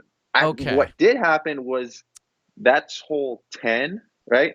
Yeah. The one Hole after the 12. genius hole? Yes. Yep. Hole 12, I threw a second shot and hit chains, but it splashed out.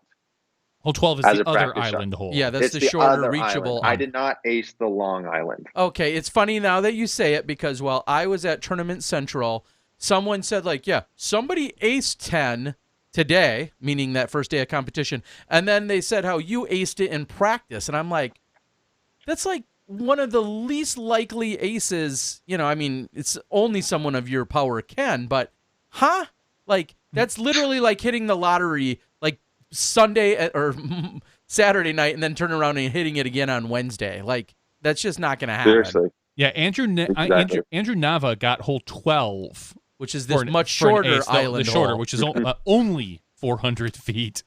So, Okay. That hole is very aceable. Well, there we go. Well, yeah, people were losing. I heard it, and then later I was like, no, maybe that person was confused with hole 12, and that made so much more sense because someone could, you know, conceivably skip that in.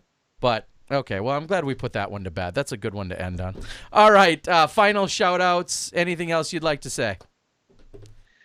I want to thank my dad. I want to thank Discmania, Disc Golf Strong, Grip Equipment, and all my other sponsors that help me do what I do. And I'll see you guys at Ledgestone. This is the first time I'm playing Ledgestone since 2015. I've kind of had a little bit of a chip on my shoulder because I got I think a 13 on one of the holes at Northwood. It was hole 4, the Triple Island, but I really don't have a chip on my shoulder now. It's just always kind of been a weird part of the schedule. But now that it's in June, it's a go time. And we're not playing Northwood, so Not playing Northwood. Not till Worlds. Redesign. Not till Worlds. All right, buddy. Well, we appreciate your time. We are super honored and flattered that you came up to both of us at some point and mentioned that you're ready to go for a Tuesday night and Smashbox right after a big win. I just remember at Memorial it said if you ever get first place at whatever event, you're welcome on the show. And that's right. Well, you're welcome on the show whenever. Yeah. But usually we go with whoever won the previous event if we can. Yeah. But you're always welcome. But you're always we'll welcome, find room of course. for you. All right, buddy. Well, again, appreciate congrats. Solid weekend. Great play. Solid month so far. Thank you. We appreciate you joining us. Have a great night, and hello, and thanks to your dad as well. All right. Have a good night, guys. See ya. Thanks, Later, Eagle. Smashies. Later. Bye. All right, there you have it. Our Beaver State Fling champion, Eagle McMahon, doing work out there, putting the ace rumors to bed. You guys were all losing your mind over it, and good to know it was. Now that it was brought up with him and that whole reference point, I'm glad we put that one to bed. That was just I saw it on the board quite a rumor. bit. Absurd. It's not absurd. It is absurd. Well, the fact that there were people saying it was aced multiple times and it was never aced at all says something about its absurdity. Well, so either way, I mean, it wouldn't surprise me it's a crush of a hole, but to say in a practice, someone just threw, like if Eagle was messing around and threw like a giant 360 and put one out there, I could see someone saying, oh yeah, but not bloody likely. But no. Well, what is likely is our champion that's joining us from the FPO side. Solid performance, solid weekend, and we're going to welcome one Paige Pierce to the show. Hey, Paige. Hello. How's it going? Great. How are you doing? Good. Just fishing. I was just going to say, give us the fish update. That's what everybody wants to know is how big, how many, what are you catching? Give us a good fish story. Yeah. You know, I wish I could. I really wish I could. We're kind of on a dry streak right now. Oh. We're going salmon fishing on Friday also, so that's one I'm looking forward to. Okay. So where are you right now? Well, we were on the way to Banff National Park, but we stopped to make sure we could finish a couple things before we got out of service for a week or so. And Nate posted on a local page near here. We're in Washington, kind of close to Port Angeles, but not quite. I forgot what this city is called, actually. It's all right. I'm so sorry. Yeah. But yeah, we're in a city in Washington, and yeah. And to be fair, I was going to say, I know when I text you, actually, I said, is it safe to assume you won't be around? I didn't even know if I'd get a response to that because I knew you had travel, camping, kind of off the grid vacationing type plans or recreational plans. So we're all blessed that you could join us. I guess I shouldn't have just assumed that, but that's why I hadn't reached out earlier because I didn't even think we'd get you. Are you on a boat right now? Say that again? Are you on a boat right now? No. Oh, okay. Some little swinging chair though. Okay, I couldn't tell because it looked like it was rocking. It looked like it was swaying a bit, and I'm like, so I wonder if she's on a boat. I'm so sorry. No, that's fine. It's a chair that's like overlooking this lake. So I thought we were gonna get our first boat interview, but something to strive for. It could happen. It could happen. All right. Well, let's talk about how this weekend went down for you. A long, grueling, 4 rounds. I'll ask the same question I asked of Eagle, but 4 rounds is something that we usually only see in like majors these days for the most part. But 2 rounds in a day. Or a 4-day. Yeah. What are your thoughts on that format? Well, I mean, the 2 rounds in one day, I don't really mind it. It's definitely different, so just like adapt to it. But it's also like you start seeing people wear out, and like I think we as players definitely want to play our best, but also, for everybody watching, we want to display the best golf we can. And 36 holes in a day at this long of a course is quite grueling on the body. So, towards the end of the second round, we're all hungry and tired and just a little bit sore. Well, and I believe we even captured a little bit of taco truck talk and other things as you guys were wrapping up your first day. On the comment. Yeah. And I know I kind of asked you as we closed up this weekend, but when you're out there for that long, how do you maintain that focus? Well, I mean, I think it's different for everybody because it's like, how do you focus on your day-to-day task is different than how I focus on my day-to-day tasks. So, but for me personally, I think it's just, telling myself this shot is very important, and because they all are. Every single shot's important. So even when you're thinking about food, or you can, see somebody swimming in the water and you want to jump in, or no matter what it is that's starting to distract you, just tell yourself, okay, 5 more holes until I can get in that water, or 5 more holes until I can have food, or whatever it may be. I don't know, just little mental tricks that you got to do to, make yourself be present on that shot, because it's super important. Every single shot out there is. Well, and then you're challenged even more on that opening day where we this year opened with less than ideal weather. It's like you got the umbrella up just long enough before then you could take it back down, and Yeah. But honestly, it was best case scenario. We thought it was gonna torrentially rain for all day, and we maybe played only like 6 holes total in the rain. So it was kind of great. Would you like to see this be either 4 days or 4 days, 1 round a day, or would you change it up? Yeah, I guess is another way to put it. I would definitely say that we should not play with the AMs at the same time, because they also want to have a premier event and they also want to watch the pros. So I think they should be broken up, and I understand that there's been a lot of talk about it over the years because it's one of the most premier tournaments we play in every aspect, except for that, we're sharing space and time with the amateurs, and vice versa, they're having to share it with us. So neither of us get that full platform. And,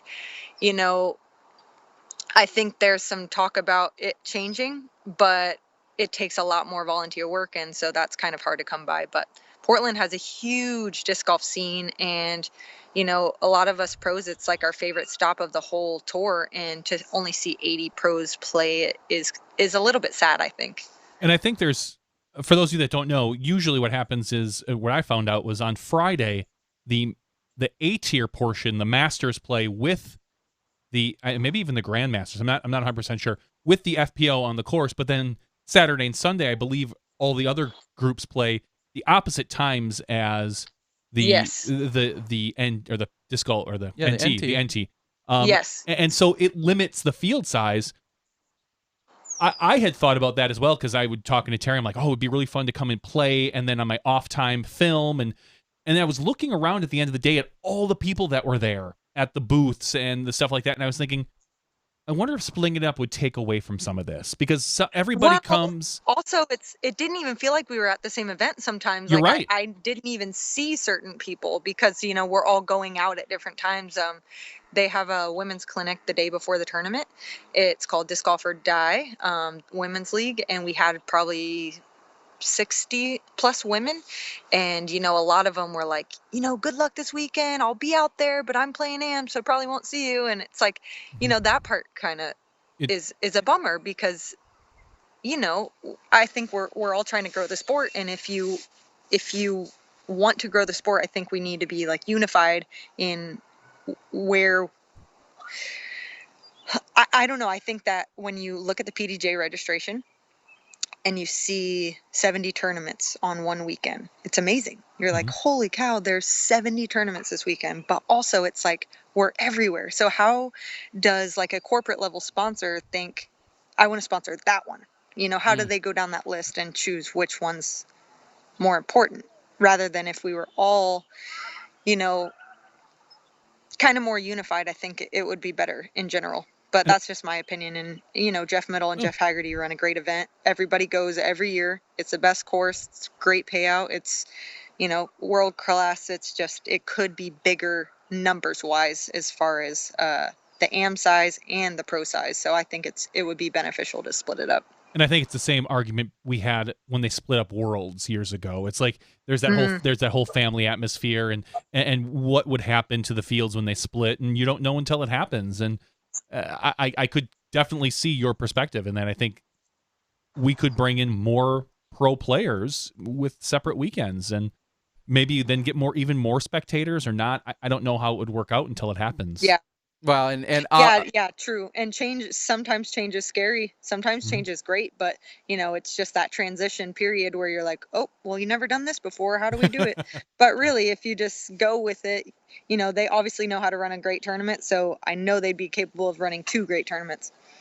Yeah, and then from a TD perspective, I'll chime in and put that hat on just for a moment and say, I'm guessing there are some restrictions, whether they're financial or manpower and sponsorship wise and volunteer wise, the amount of work that goes into one event. And then it's really easy for all of us, everyone to say, wow, I would just wish they would just duplicate this. And it's like, that's easier said than done, clearly. So for a moment, because they have to pay to rent out the course for 2 weekends then. So it's something that we just need to kind of like brainstorm, get all our heads together and kind of figure out what the best solution is, because right now we don't have the best option, and I know that it is out there. So just kind of get together a bunch of ideas and kind of build a new way to do it, I think. Well, it's like having your favorite dessert and then saying, hey, can we get this in like an extra large because we want more people to have it? And it's like, well, maybe that's possible. There's just there's more steps to it than just making a larger one.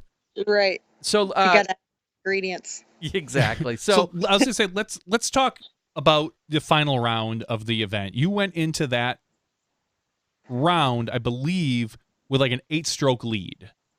7, yep. So 7-stroke lead. What was your mentality going into that particular round? I mean, that is a big mountain for anyone else to climb to catch you on a course like that. Yeah, definitely. And that's kind of what I was thinking too. And I mean, I did a interview earlier in the week, just that it's not necessarily about that round. It's not that I want to build up a lead and then just like coast by. I don't really have that mindset ever. I'm not a coaster. So, I still want to make the putts and throw the long shots and get my upshot under the basket. I'm still trying to throw every shot as best as possible, because I'm trying to think about the long run too, and get my player rating up and get my ranking up and try to win player of the year and try to get in the Hall of Fame. And it's not just about winning the Beaver State Fling. To me, it's about so much more. So I did have 7 strokes and I felt pretty comfortable, but I knew that, nerves come on the line. There's a lot of thoughts in my head still from last year. And yeah, I just knew that my competition is pretty good and that I still have to put together a solid round, and I was intending to do so. I just didn't quite execute on a good round. I mean, because after 3 holes, Kat had made up 3 strokes on you, and suddenly it kind of felt like, oh gosh, this could actually be a battle. We've seen things like this happen in the FPO field before on either side, where one of you starts to make a really good charge at the end and get those juices flowing. And at any point in that round, were you starting to question your lead at all? I mean, I was about 3/4 of the way through the round, and I honestly didn't know the scores. I had just known that I felt, well, I'm like, wow, Paige isn't quite playing as well as she did the last couple of rounds, and Kat hasn't played great, but she's made up a few strokes, and I didn't know where the score stood, because as we all know, Milo has like 0 cell signal. You can't check the UDIS scores. Yeah. So I guess I felt pretty comfortable until probably hole 14. I had a putt on hole 13. I had a putt to get a stroke back, and I missed it. And walking up to 14's tee, I still felt confident. But then Katrina threw this really amazing shot with her D1. Completely different game plan than me, actually. So I'm going like a straight to stable fairway and trying to pop it up flat. And she's going really aggressive with overstable D1, like turning it into the gap. And she didn't get, you could tell. Hello? Yeah, we're here. Okay.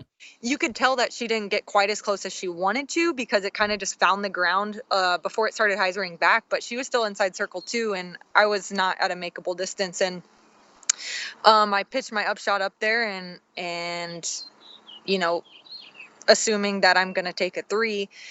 And I think at that point she was back 4. And she made her like 60-footer or 65-footer. And, she doesn't show a lot of excitement on good shots. I think she works so hard on and off the course on her game that I think she expects so much more from herself than a lot of my other competitors. So she doesn't show a lot of excitement typically, but when that putt went in dead center, she like gave a good fist bump and she had a smile, and she was like, I could tell that she felt a little confidence and that she wasn't ready to walk off the course with second place. So I knew, going into those last 4 holes that I really had to get it together and not give up anymore. So I think that at that point, maybe a little bit of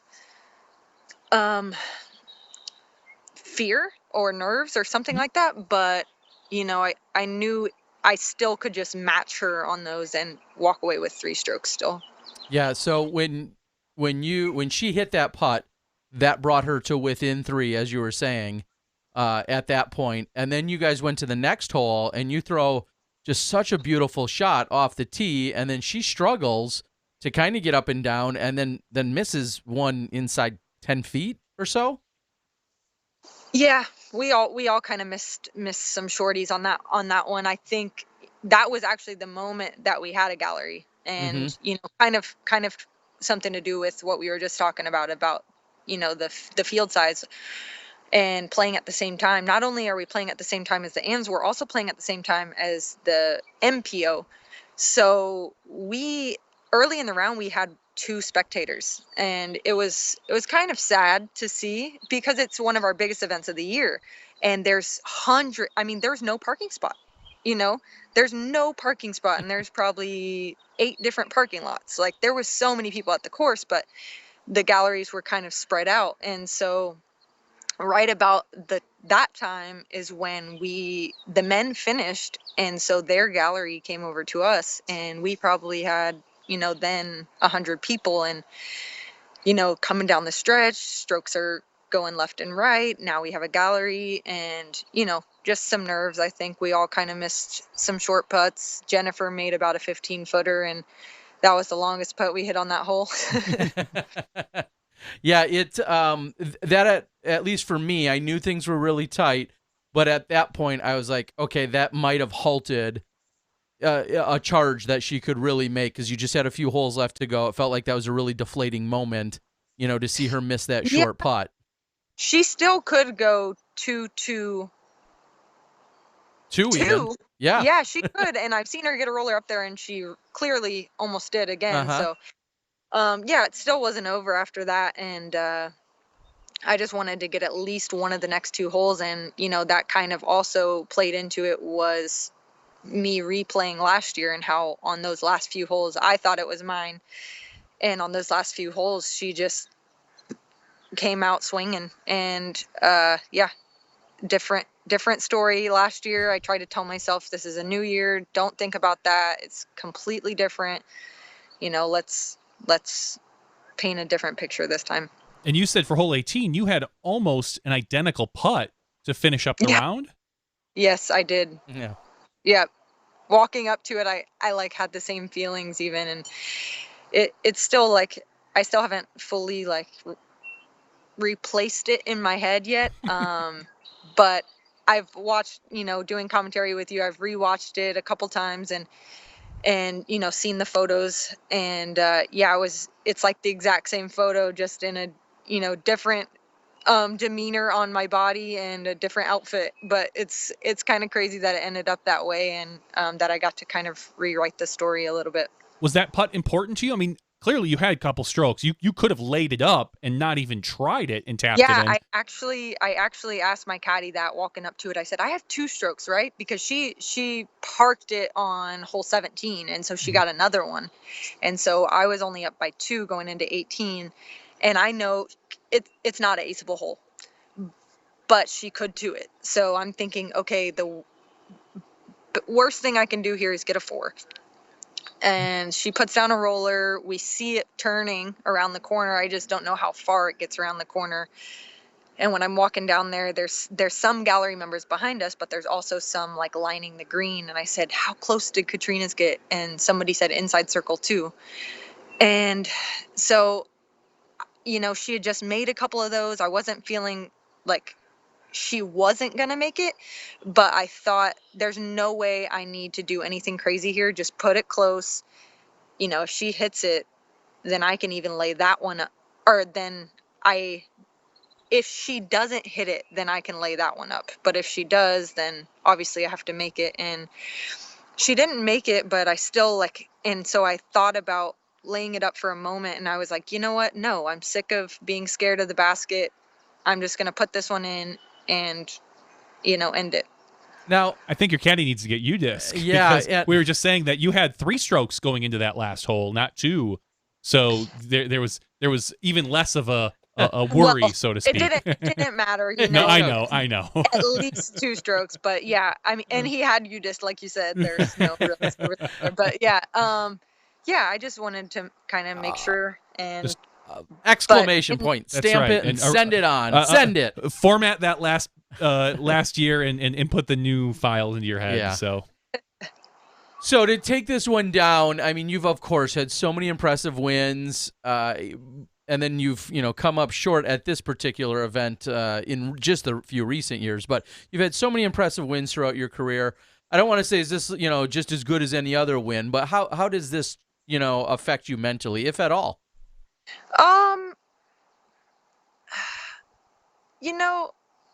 I'm not positive on that, on like the mental thing. It's more just like that last putt, or some of the putts that I had coming down the stretch. I just really, really need to execute on those because I'm getting my drives farther than anybody.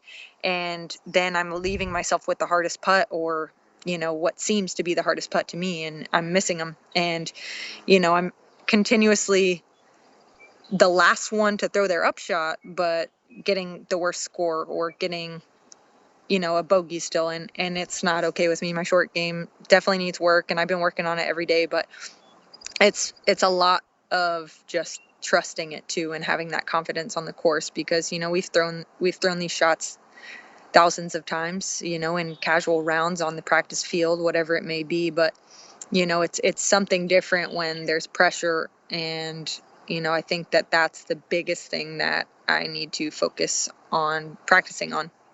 I, I'm gonna say I think I've probably watched you play golf maybe more than any other person. Maybe. Maybe except for like a Katrina, Yeah, who you've been definitely. competing with. So maybe outside of her, I've probably seen more of your golf as an individual than anyone else. And the way I watched you drive and how far you were driving this weekend, Wow. was, I mean, what is there anything different? Is it all clicking? Is it a disc? Is it just the right angle? Is it your timing? What is clicking so damn well that you some of those drives were just ridiculous? I mean, I think it's like a combination of everything you just said, the disc, the angle, the timing. You just kind of nailed it all. Like, I found a disc that I know every angle on. Which and is? I throw the Bio Defender Mhm. for my distance driver. It's similar to any other manufacturer's high-speed driver, but Yep. I've been throwing it very confidently, and it's whenever I need a new one, they fly the same off the shelf, and I can literally pick one up and it's domey, and I'm like, okay, this one's gonna fly. I know exactly how it's gonna fly.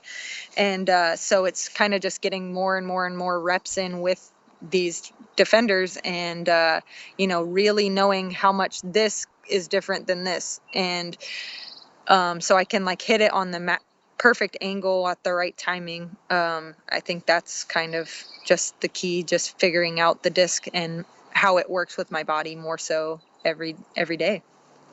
I think to the albatross hole, hole number 6, and I think of where you placed your drive, and I said it to Johnny and I said it to a few others. I've never seen a man or a woman throw it as far as that drive landed.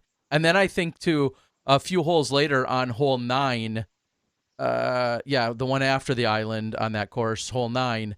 Oh yeah. And where you put that drive during round 2, and where that was placed, you basically got all the way out to where Johnny was near the edge of the parking lot. Yeah, I felt like I was too far when I turned around and looked, and it's partially on me because I base a little bit on how I throw. I look at I've watched a lot of women's golf, and a lot of them throw. I average 300 to about 350 on a golf shot, so I kind of think, all right, I know about where most of the women will end up. And when I turned around, I was thinking, like, I'm always thinking, oh man, I'm too far. And then Paige is making me turn with the disc, and or trying to hit me, one or the other. A few times I saw you on the fairway, and I was like, oh, he's gonna have to back up. Yeah. Well, I'm glad you make me back up. That was awesome. On hole 13. At one point on the tee, which is why I love being there, you said, I don't know what Johnny V's doing there, but he's going to have this one go over his head, or he's going to have to film this one because I'm going to throw it over his head. And it was made me chuckle. But she didn't. Yeah, it was close. Only because she released it about that It was just a hair low. I tried too hard. That's the problem, too. I think a lot of times when people are trying to throw farther, they throw harder, and it's not necessarily about that. It's kind of just like the timing and trying to get your lower body and your upper body moving together, and therefore working together to propel the disc out. Sorry, I'm walking. My phone has like 8% battery, so good. That's fine. Then we'll get into I guess hopefully we can get charged up, but let's talk a little bit about today. Okay. We saw we saw a post from Jomez's social media, kind of taking a quote you said slightly out of context, or not even slightly, but out of context. It basically said, people are saying Katrina has this hot season, but she's only won 4 out of her 9 tournaments. No. It's not that great. And that is where the comment from the Jomez social media was left, which caused quite a stir on the internet. And it caused you to have to chime in and basically say, yes, I said that, but I also added afterwards, especially when you look at 2016 where she dominated, or last year where I didn't lose until June, because you were talking about, I believe, player of the year. Right, and it was more so of a comparison to previous years. It wasn't a flat statement that I'm not impressed, Katrina's terrible. It was not anything like that. So it's unfortunate that it was portrayed that way, and that a few people maybe took it in that way. I mean, that's just kind of how media works, and we're trying to get drama, and I'm not saying that on Jomez at all, but just this generation is, and this time that we're in, it's kind of about that. And, you know, people look to find drama where drama even isn't. And I was simply saying this year that she's having isn't as good as previous years of FPO players, and that it's anybody's game still, because, you know, I even talked about it in an interview in February, like before Gentlemen's Club, and Steve Hill was doing an interview with me for the PDJ and just asked me, you know, do I have any predictions, who's going to win, and or who's going to have a hot season? And I said, honestly, I'm not sure about that right now, but I have a feeling that it's going to be a lot of different winners from the men and the women's side. And it's kind of cool that it's actually has turned out that way. You know, right at the beginning of the year, Paige Pierce and Calvin winning, and Garrett winning, Anthony Barella winning some big ones. So it's really, that was the intention of it. And it just kind of got cut off at that one little break in my words. And, you know, it is what it is, but I thought it would be, you know, when you texted me, I thought that this would be a good platform for me to kind of just let everybody that doesn't know me personally know that that's not at all my intention or even how I think about the game of disc golf at all. I was gonna say, did you reach out to Kat at all and clarify, or did you just I saw your Facebook post and just assume that, you know, that she probably assumes that everything's going to be sorted out? I did not reach out to Katrina. No, Okay. I did not. Well, and so two things I'll say about it is, first of all, you've already said it here again, and I think you would always say that you obviously recognize Katrina's skill sets along with all of your other competitors, and never once have I heard you even in any way have any kind of mentality or reference to someone else's skills or say disparaging remarks or anything like that. And then that leads right into my next point, which is anyone that read that immediately, that knows you, the people that do know you, thought that doesn't sound like something you'd really say. And that speaks to your character. But then, you know, there's lots of places, like little towns like this town I'm in right now that I really can't remember the name of. But we're sitting in a Safeway parking lot, and in that time, 4 disc golfers come up that, you know, are super excited to meet Nate and I, and just like shake our hands and take a photo together. And it's like, you know, until today, I didn't know that person. Sure. But this guy was literally had tears in his eyes. He was crying and he was so excited. And like, you know, it made me feel so terrible when I woke up and saw that, because, you know, people like that guy, for instance, may not be a Paige Pierce fan anymore because of something that I didn't even really say or mean. And so I want to thank you for allowing me this platform to kind of clarify my words and you know, my intention. Yeah, well, and again, I just knew there was more to it, and it's great that you could. To me, I was so shocked, because I've known you 11, 12 years now. I have never heard you say anything disparaging whatsoever of another player or their skill set. So, you know, anything that would reference that seemed way out of sorts to me right off the bat when I read it for the first time. Even myself. and to, you know, even go further, it's nothing about Katrina playing bad. Of course, I just am saying that our FPO division is so stacked, and we're having to play better and better. You know, I'm seeing incredible competitors not cashing at events, and she's throwing better shots than she was in 2016. It's not saying that Katrina is a bad player or that I'm not impressed, because, you know, go watch the video coverage from this weekend. I did commentary, and every time she threw an incredible shot, I talked about it. You know, it's not like that at all, and I just really feel it's pretty unfortunate that it got portrayed that way. Well, the good news is this took all the heat off of you, because we had a handful of people screaming about you. They said you spoiled the men's coverage. during. Spoilers are so silly. Like Thank I'm you. sorry, you guys, but I'll probably do it again. I hope you Okay. do. I hope you do. I know, of course. People are like, "Oh, I was watching this and it was great," and then Paige spoiled the men's final. It's right also here. that's also what I'm kind of talking about. Is like people are just looking for something to get upset at. Like if you don't want a spoiler, don't go on any sort of news source. Then, Yeah. right? Just wait for what you really want to see. And it's funny because Or if you don't want a spoiler that bad, you better be on time and watch it live. Yeah, right? show up. That's it. Well, that's and- it as well. and I was going to say, the funny part about everyone crying about that or complaining about it is that the only day in the world that it matters was Monday. Because if someone watches this in a week or 2 weeks or a month or 6 months, they're going to hear that and go, "Oh yeah, that's right. This is the one the Eagle won. Maybe I'll go watch that." And to hear all that stuff, and it's going to be great.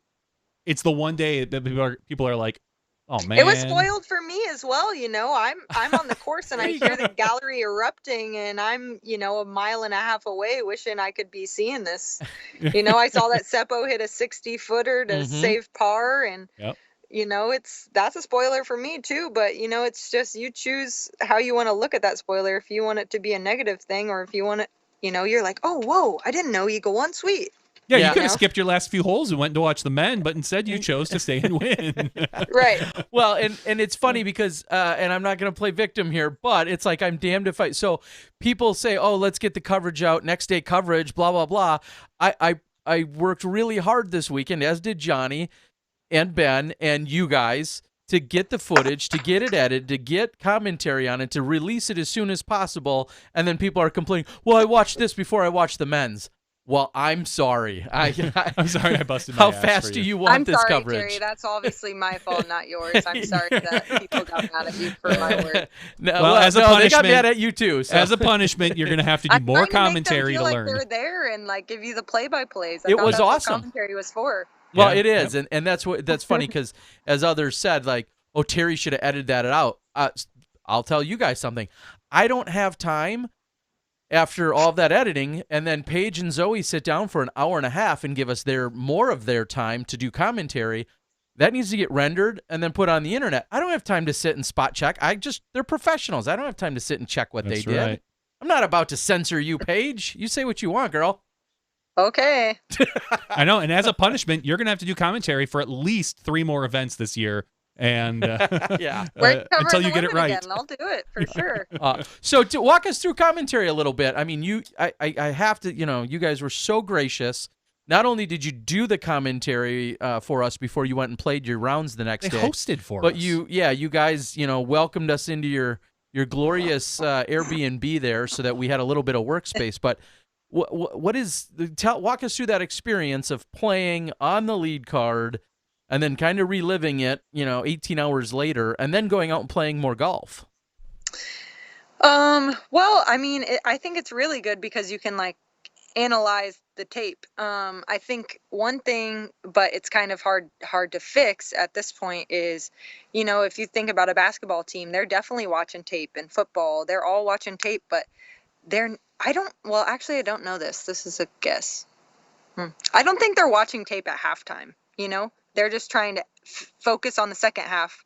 But they might be actually. Some of the watching coaches tape. I bet some of the assistants coaches do, might be and then doing they that, relay that in back. order to Yeah, game plan. but it's definitely different because you watch how you played the course and then you have to go play that course again, and you are then faced with, okay, do I try to throw that shot better? It was already good, but should I try to outdo myself, get a little farther so my putt's shorter, or do I throw that same shot? And so it just kind of adds another element of thinking, I would say. But I think overall it's very beneficial because you can kind of, you're forced to verbalize, all these little intricacies that just watching the video, you might not even think about, especially, Zoe, where she is an avid freestyler. So a lot of the things she's saying, she's not really thinking about before she says it. And so, I kind of work like that too, but I don't have any rhythm in the freestyle part. But yeah, you kind of just like analyze things that you wouldn't otherwise. And so it definitely helps me learn and kind of dive deeper into, the strategy and also just, the thought processes behind each shot and kind of, just overall helping how I can play it better. Well, I was going to ask you maybe privately, but I've got no problem asking you now. Okay. What could I do? Let's say we could rewind, I don't know, 72 hours. What could I do from a production side to assist or make the experience better or easier or anything? What would you like to see me either improve or change from a production side? Is there anything that I don't think anything really. And I would tell you immediately if I thought something would help, even before we go into round 2, 3, and 4, because I think it's better to kind of just get it out right then and there so you can work on stuff. But yeah, I don't really feel like anything. You could have brought me a muffin the first 2 days also, but if I would have known, I would have. That's- Now I know. That's the secret. Now I know. Blueberry muffin is what I know you need. Now, did you like the muffin with frosting? Because I know you were talking about that. It had, or would you prefer without? Yeah, I'd prefer without, but it was a good muffin, Terry. I loved it. Don't worry That's what about the it. grocery But store if I had. could go back, it wouldn't have had frosting on it. Yeah. That's the big thing, Jerry. Next time, no frosting. All right. I got a whole list of thank yous with you guys, of course, included in that, and then I'll get to those right after we have you when you walk off. But a specific special thank you again to CCDG because they lent us basically last year's drone coverage that we were able to reuse again. And we had some lined up, but theirs was even better. So I want to get that thrown in there right away to thank them yet again for the assist there. So, Paige, you're going to take a little time off from worrying about competitive golf for at least, 7, 8, 9 days, something like that? Yeah, I'll be playing Ledgestone. That'll be my next tournament. But yeah, I'm going to play a couple rounds. Nate Perkins and I are running a random draw doubles on Saturday in Kamloops. Okay. So Eric McCabe's new course he designed out there, we're going to go do a doubles thing out there. So that's competitive. I'm definitely, anytime that I'm on the disc golf course, it's competitive. So, yeah, we might not be playing for thousands of dollars and, points and stuff like that, but it's definitely competition for me. So Ledgestone, so you're going to be all Kamloops and then all the way over to Peoria. That's a little bit of a haul. What will you do in between? I mean, are you stopping and visiting cities? Thank you. Are you going to visit and have pop-up clinics or doubles events, or are you going to try and knock it out in a couple days? What's kind of your plan? We are going to go through Two Rivers and go see Alyssa's family for a couple days. Yep. So we'll be by you, Terry. Okay. And then, I'll be headed straight from there to Peoria. Well, if you hit that Milwaukee restaurant that you're a big fan of. I love that one. What's the name of that? Medina, something like that. Maybe. I want to say something. The tapas one. Yeah, let us know. Maybe Terry and I can maybe we can make a night of it. Yeah. I like how you just invited us along. I know. See how I did that? We'll bring the muffins. I'm in on that. There you awesome. go. And you may have to step inside the SmashBoxx if it works out to be the right night. Yeah, no, I definitely want to do that whenever I come. I'm doing a meet and greet in Madison, Wisconsin in July. Yep. And I think, Terry, we already talked about this, but I know it's kind of like briefly. But yeah, I want to come step in the SmashBoxx the day after that, maybe come to your neck of the woods and check it out. For sure. We welcome that. Movida. Yeah, that's what it is. I knew it was something like that. I couldn't think of it. All right. We can. Anything else you want to share with us? I mean, it was a long, grueling, awesome weekend, yet you got to relax and celebrate a little on Sunday night. Hi, Nate. I don't think you can see. There it is. Let me just say, Nate Perkins has some of the best hair. When the first time we walked up to your Airbnb, we walk up, and there he is in the hot tub, hair flowing, just relaxing, doing I think it looked like an interview with somebody. I was impressed. Nate. Sounds like a man crush. A little bit. I'm jealous of his hair. Let's put it that way. Let it down. Show it to them. Give them what they want. Get the people what they want, Nate. Did you get a picture? Oh, yeah, we're kind of still dry, but we're going salmon fishing on Friday, so that could be a update coming soon. Who will cook those up? Nathan. Okay. Yeah. right? Yeah. I Cook thought some that meat was salmon. nice. All right, Paige, anything you want to close us out with to let you go? No, I mean, really, thanks for letting me do commentary. I really have fun doing that. And yeah, thank you for, again, letting me be on here and kind of speak some words. And I really want to say sorry to anybody if it offended anybody, or, yeah, it just was unfortunate the way that all went down. So I appreciate you letting me voice my thoughts on it. We're going to cut off half of what she said. Yeah, we'll just take the first portion and then help you. I'm kidding. All right, Paige. No, seriously, again, the hugest thank you. When you came up to me a few weeks ago, or maybe even months ago now, and said, hey, if you're covering Beaver State, Zoe and I want to volunteer to be on commentary. Like, that's such a relief for me, for any of us doing coverage, to have that locked in and then have someone that's so professional and dedicated to lock in on it. We all of us video producers thank all of you guys that are willing to do it. So yeah, anytime. Huge thanks. Seriously, anytime you're doing FPL, let us know. We're in. All right, we'll make it happen. All right, Paige. Well, thank you. Enjoy your time. Everybody stay safe. Hopefully Alyssa's ankle feels better, and Nate, cook up some fish and have a good time out in the Northwest, guys. Sounds good. You guys have fun. All right, thank you. Good night. See you guys. Bye. And there you have it again. Paige Pierce, candid yet on point with everything. We appreciate her insights here tonight. So one of the things I was most impressed about this weekend besides her play, and I think specifically aiming at me sometimes. Yeah. The commentary, we would get done with commentary, and she would turn to you and say, okay, Terry, here are the mistakes you made. Like, I blocked that out. What?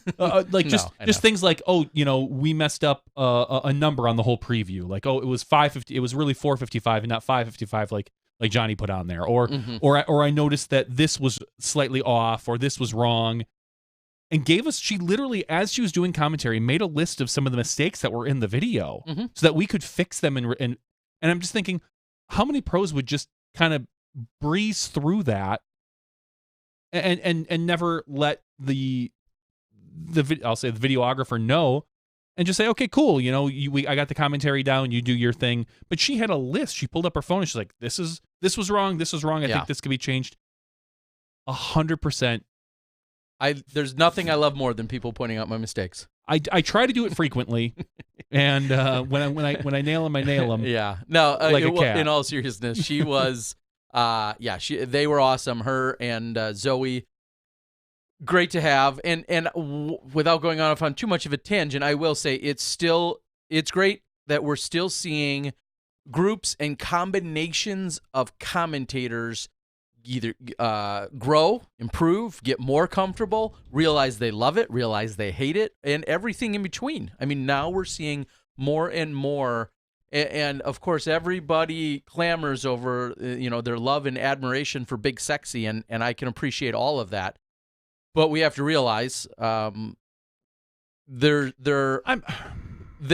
can't commentate on every single video that's produced, for starters. And second of all, there's not to say there's not another one or two of those combos out there as well that we either haven't discovered or haven't been worked into that role, and that also excites me to give these people platforms to learn more about their personality while finding out what they're like, behind the scenes. Having never really spoken with Kevin Jones other than like a hey or on the podcast, I was completely unaware of, and I think a lot of people probably were taken by surprise, how phenomenal he was on the Central Coast stuff. Sure. I sat and listened to, and because I wanted to catch up with what was going. You just think he's dreamy.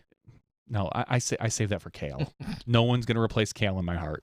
Shout out. I wanted to catch up on the Eagle, seeing as though we were having him on here, and I wanted to see how those last 9 went down. So I kind of watched it, and I sped through it a little bit to catch some of it. But I got to listen to some of Kevin Jones's commentary. He was really, really, really good, and maybe I should stop being surprised when our pros are really good at commentary. Because I have heard pros that I've listened to and I've gone like, meh. Like you get the point across, but you could be better. Kevin, I thought, did a really good job I've heard, and I haven't actually listened to any, but I heard Nate Perkins does a really, really good job on commentary. Certainly. And, I didn't get a chance to listen to the Seppo stuff because I'm not about to go back and watch some of the older stuff. I really wanted to catch up on the most recent 9 holes, but I was highly impressed with the CCDG coverage and specifically the Kevin Jones commentary. So shout out to Kevin Jones for doing a phenomenal job on that. Yeah, and quick shout out as well to CCDG in the sense that they tackled that extra round that neither us or Jomez tackled this weekend when all of us are technically contracted to get second, third, and fourth rounds because that keeps you on a next day schedule. You can get the second round, get it out Saturday, so on and so forth. And that kind of throws a wrench into it. Or like last year, actually, I think I caught all 4 rounds, but then my coverage was all pushed back a day or two, or even more actually, because I wanted to catch all 4 rounds, and I was a single camera, single editor, so on and so forth. And so the way that they tackled it, they had upwards of 9 guys to be present as part of that massive Central Coast crew this weekend. And the reality is that's kind of the effort that it takes if you're trying to put out that much content that quickly. And from everything I heard, they knocked it out of the park, which is really no surprise to me, but it's awesome to see. They kind of failed because they really wanted to do same-day coverage, and they missed it by like an hour or 2. Oh, the humanity. The humanity. Yeah, I don't believe they got it out that same day. I think it was Can we get on Reddit and I think blast so them? Here is my I'm here to publicly blast CCDG. You are basically a disgrace to the video. I can't even say it with a straight face. No, say it so that we can take that clip. Oh, okay, yes. All right. CCDG is a disgrace to all video editors who cannot put out same-day coverage. So now can we just cut the first part? Yep. Okay, yep, awesome.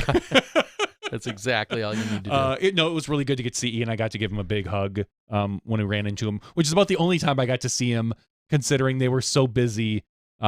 Between first and second round, I got to walk up when all their guys were standing around waiting for footage to drop and things like that. So I got to give him a nice hug, and then I never saw the guy again because he was out being extremely busy and productive. So what a great, great job they did.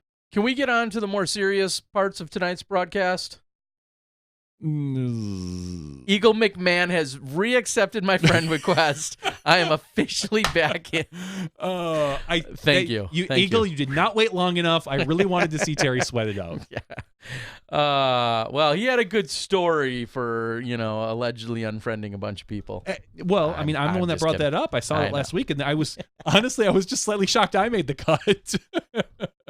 Yeah, me too. Sorry. All right. Well, now everything has been restored. Now we just got balance in the force. The only thing we have to figure out now is who is the guy that loves to follow along live and on our chat boards here tonight, who logs in as Patrick McMahon, Eagle's dad, who momentarily had me going during our live GBO broadcast. But hey, I would have brought that up earlier. That says you're making it. When somebody is impersonating one of our players' parents on our live board, that's how you know that you've made it as a superstar in our sport. So. As Jeremy Beam says, you basically guilted him into it. Oh, totally. Yeah. I had to play the guilt trip, the awkward, live, in-your-face guilt trip. Otherwise, it may not have gone well. Yeah. Yeah. More than likely. I mean, that was a pro move on my part. What are you talking about? Okay, so it sounds like we've been graced with a pair of great guests, and we're done. We've got Paul Ulibarri. Are we lining him up for the after show? I was just gonna say, I think it makes sense to cut the regular show now, open with Paul. He's gonna headline the after show, which is a very prestigious award in itself, because we don't have a lot of headliners, but when we do, it's him. It's not very, and I was thinking, it's not very often we have both winners on in a particular week, which is phenomenal. I think this was a great show tonight. Yeah, and I would love if that were to be the standard. And again, I will say, I didn't think we were going to get Paige, because she told me as we parted ways on, I guess yesterday, it feels like forever ago, yesterday, that she was essentially, going off the grid. So I just truly didn't think she would even be accessible tonight at all. And I'm glad I did reach out to her, and I'm glad that she joined us. So it was very cool. All right, well, let's do that. Let's close out. I was going to say, before we close out, I just want to say that if you enjoyed tonight's podcast and you want to see more of that and support us, you can support us at patreon.com/SmashBoxxTV, PATREON/SmashBoxxTV. And the more you give, the better we'll be. No, we're not. It's a bold-faced lie. But it's near the end of the show. No one heard it. No one's listening at this point. And along those lines, we will get this extra shout-out in. We of course, so honored and humbled by the amazing outpouring of support. I know I say it every weekend I go somewhere. The people that come up and thank us or introduce themselves. And we've had Patreon supporters out there this weekend, and everything in between. There's so many of you. We appreciate each and every one of you coming up and saying hi. And please feel free to do it at the next one, and then reintroduce yourself at the next one as well. And anytime we see you, we appreciate it. And I'm the only thing I'm disappointed in. Very few are asking for that special hug that I offer up, but it's a standing offer. So I think we saw Paul this weekend at Beaver State, and he definitely did not ask you for a hug. I just chalked that up as him being shy. That could be. Yeah, we'll go with that. All right, guys. I've got a whole list of thank yous. We've got Paul Ulibarri. We've got after show action far and wide, on and off the course stuff. I'm actually pretty damn excited for it. We're going to get into that in just a few minutes. We're also, in honor of Eagle, I was going to announce it earlier when he was here, I've got a Discmania S-Line FD, I think is what I grabbed. So for Eagle being our champion tonight, I thought that seemed like an appropriate giveaway. I've got one of those that we will give away as our Patreon giveaway tonight. And, of course, we also do that in the after show. So if you want to get in on it, now's your time. You've got a few minutes. For Paige Pierce, along with Eagle McMahon, are champions of the Beaver State Fling. For Johnny V, one of the top 200 catch cameramen in disc golf, and Terry Miller, the disc golf guy. This has been Smashbox episode 251. We'll see you in the after show when you step inside the Smashbox. Thank you to our $2 and above patrons. Your name is listed below in the credits. If you are interested in being listed as a producer in the SmashBoxxTV credits and supporting this and other fine podcasts, please visit patreon.com/SmashBoxxTV.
Hello, everyone, and welcome to the SmashBoxxTV podcast 251 After Show.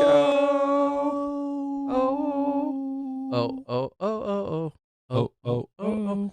New Kids on the Block are here tomorrow. In Milwaukee, really? Oh, yeah. I didn't know that. I'm glad I didn't know that, but I'm not going. I'm just kidding. But it is. You were a big Jordan fan, weren't you? No, it's more of a Donnie. I couldn't. 5 bad brothers from the Beantown land. No sellout, so get the hell out. Whoa, that is. Yeah. You just went way deeper in the New Kids on the Block about what critics say. They said we wouldn't last. Said we're just a flash. They said we This is. But now we're kicking ass. The DONNIE, the WAHL to the BERG has spoken. Oh yeah, you don't know this one? No. I know. Like the classic, like That's too easy. Like, I know the right stuff. I know the basics of New Kids on the Block because it wasn't my thing at the time. I was, super cool and made fun of them. Yeah. Which, and now I've come to realize, like, I don't really care what other people's music they listen to. But as a kid, you're just like, I'm not listening to that garbage. I'm sure I was listening to we other were in like garbage. 7th and 8th grade, if even. No. Well, I mean, I remember them like 5th, 6th grade. Exactly. And they were top 40. Of course. And like you couldn't turn on a radio. And at that time, there wasn't such a thing as Sirius radio back or then. Spotify or anything. You got what their DJ played. Or MP4s for that matter. Yeah, those were way back in the days. And that was top 40 when you and I were teeny boppers. Anyway, so yeah, they're here in Milwaukee.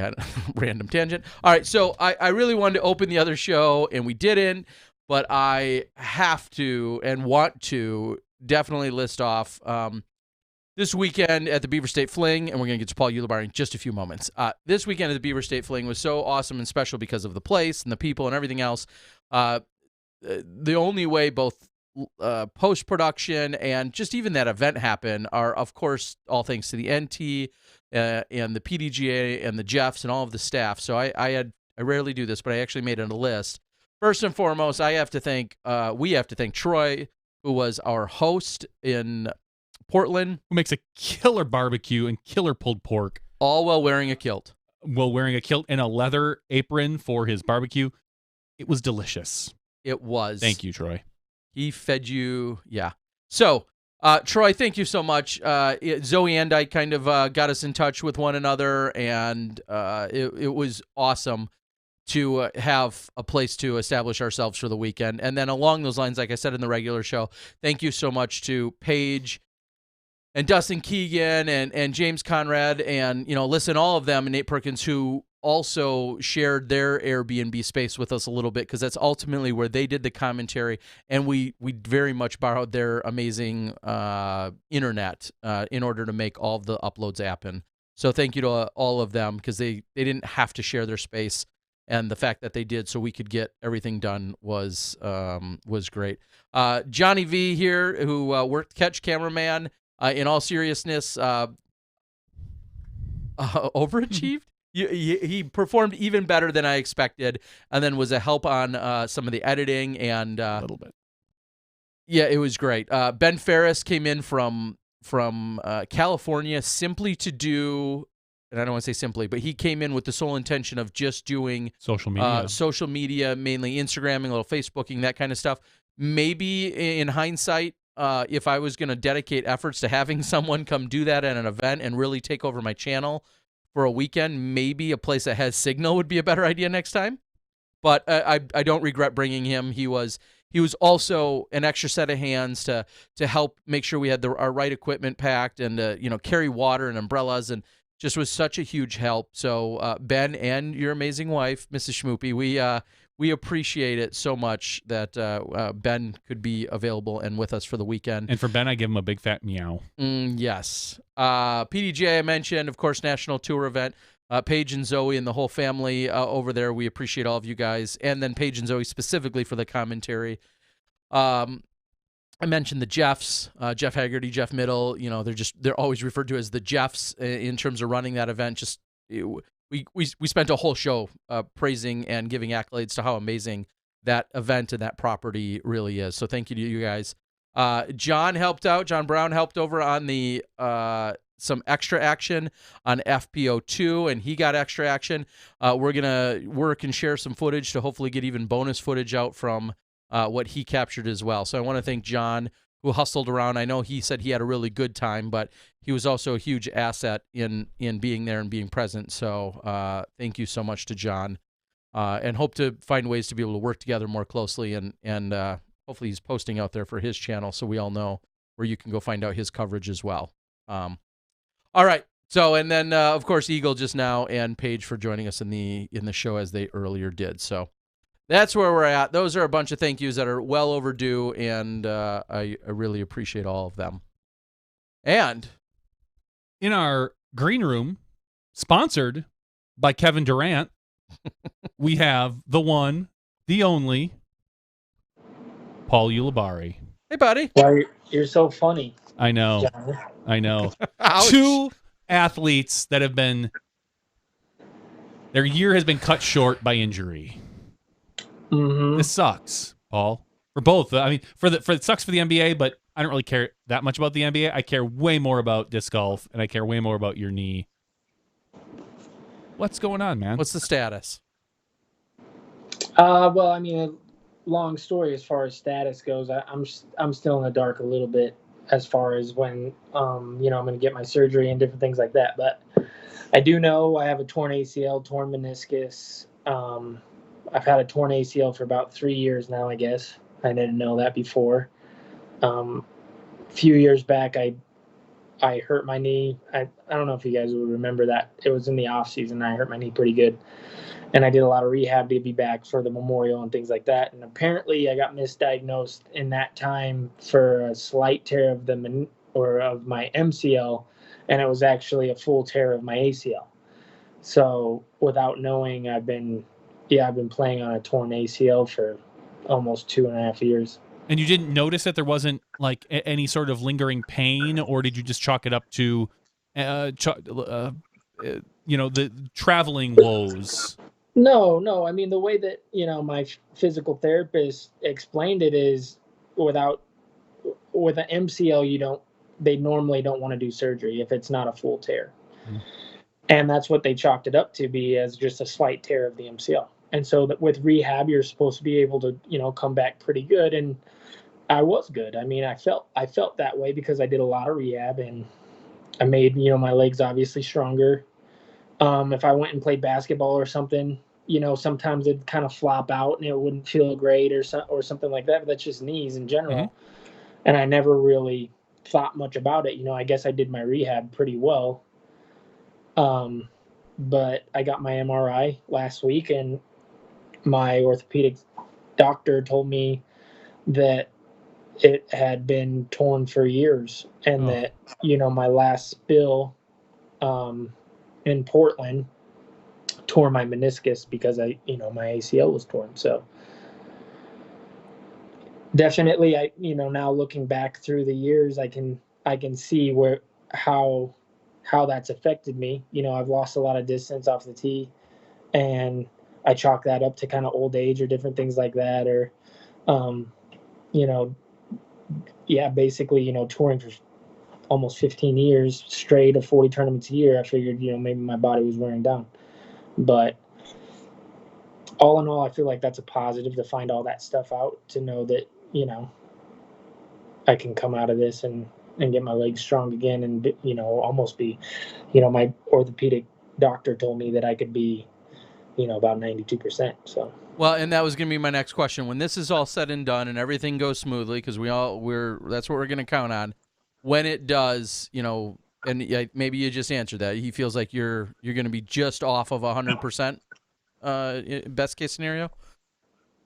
Yeah, especially with the route that I'm choosing. There's several different options for me to go down, and I actually got lucky. My orthopedic doctor referenced me to a really good sports surgeon in the Valley. So the first doctor that I got in touch with is one of the better, sports surgeons out there. So now it's just scheduling, and I could go in for just like a meniscus surgery and just have that repaired. I played on a torn ACL for 2 years. Like, I could probably do it for a couple more years and try to get through, lower half of my 30s with that. But I wouldn't be 100%, just like I haven't been for, 2.5 years now. And that's not something that I'd be okay with, looking back at my career, to know that, I was out there and I could have been stronger. I could have been thrown further or something like that. So it's really disheartening to even find this out now and know that there were things that I could have done then to be different. And it's actually going to push me to kind of challenge the sport and to get, insurance for a lot of these players, because back then I didn't have insurance, and I an MRI would have been $1,800, and that was in the off season where I didn't have $1,800 at the time because of whatever reasons that were going on in my life. And that's something that we definitely have to change. As professional athletes, we need to have that access for sure. Yeah, we're in such a unique position because we are, or you guys are professional athletes, but you're not at the level where you can not to afford. Many of you, it's difficult to afford third-party insurance. Sure. And some of the guys, as we've seen, are young and don't think about the future. I mean, they're springy. They're they're going to fall and get back up and not think twice about it. But no offense to you, Paul, but when you start to get to 30 to 35, those falls, those trips, those little twinges start to mean a lot more. I mean, I think I never had it diagnosed, but I think I had a sprained ACL at one point, and it lingered for like 4 months, where I would drive and my leg would be bent at a certain angle where it would just sit and hurt. And it wasn't until, I actually focused on doing a little bit of stretching at night and just kind of staying off of it. And thankfully, I rarely golf anymore, so it wasn't hard to stay off of it. But sure. It's a tough life for you guys. Yeah, I mean, it's a lot of you're running up on a concrete tee pad over and over and over again. Everything you're doing is with your legs. The lifestyle's tough. It's hard to eat right. It's hard to exercise. It's hard to do all those things while maintaining high level of play. And the more I look at it, it's just everybody needs insurance and to have that, because it's a bummer to me to look back and think that I could have been better during that stretch, for sure. Do you know what assuming that you have a surgery soon, what does that timetable look like for you? Are you thinking Memorial next year? Are you thinking Beaver State next year? I'm obviously highly optimistic as far as whatever the timetable is, but when I do a little more research, which I've been doing a lot of, it's not that easy, and I definitely don't want to do something to where I come back and I'm not 100%. That's one thing this whole thing has taught me, is that I don't want to compete unless I'm 100%. At a high level like that. Like that's just not something that I want to do. And so, high, very athletic people, like let's say NBA players, are looking at 6 months. And I'm not an NBA player, and I don't have access to the greatest trainers of all time and MRIs 2 minutes after I hurt myself and all kinds of things like that. So for me to say 6 months, I mean, that's being highly optimistic. We're looking in 8 months to 12 months or something like that. And if I work my butt off, to fall in the middle of there is where I'm kind of thinking, I know my work ethic and things like that. And I'm hoping, that's more or less where it's going to fall into. Now, this year you take on a totally different role in assuming a new position at Discraft and team manager. Of course, the sponsorship for your play has changed, but then you also team captain, not team manager. Sorry, team captain. So you take on this team captain role. Is this going to, of course you have to worry about getting physically healthy, but is this also going to be an opportunity to maybe dig into a few of the things that maybe you thought, well, I'd like to do that in year 2 or year 3 or year 4, but now off season, or the off season, but now you maybe can focus some of those efforts because you're not going to be out there grinding and playing every weekend. Do you see kind of your priorities and role changing even just a little in the next few months outside of the physical stuff? Oh yeah, of course. I mean, I'm going to do what I can to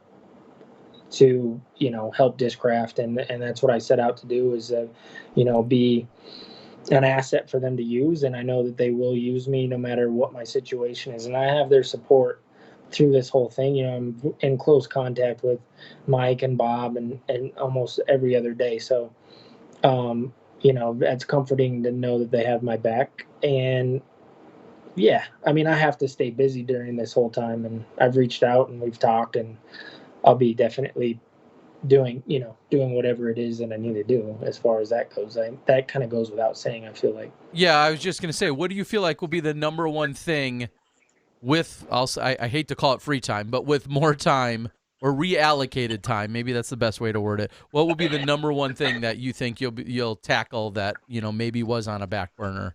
Anything in particular, a project or anything of that nature?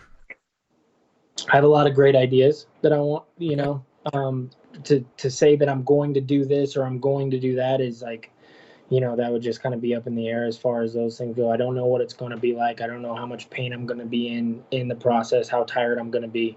This is all a new experience for me. So for me to say I'm going to do these things is one thing. For me to actually do them is another.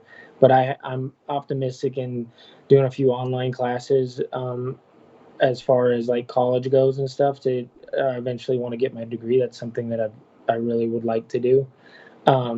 So I can see myself definitely doing something like that, along with helping, Discraft with paperwork if that needs to be, or filling out, order forms, like whatever I have to do Mm-hmm. to keep Discraft going in a positive direction. I mean, that's my main goal, as far as that goes right now. There's a lot of positives that come from this as well. I get to be home, which I've never been home. I get to see my family, my nieces, my nephews. I get to hang out with my girlfriend every day and her daughter, and I've grown a lot closer with all of those people, even in the past couple of weeks. So to say it's all bad, wouldn't be correct. Like, I'm already finding ways to kind of, stay positive and use my time wisely. Will you be able to get out on the road at all? I know obviously Discraft has some big events coming up, Ledgestone, GLDGC. Wow. The DGLO, some of the bigger Discraft events. Will you be able to be on site for those, or are you going to kind of maybe just try to do everything remotely? So if everything goes to plan, I won't be at DGLO, only because that'll be close to my surgery. Okay.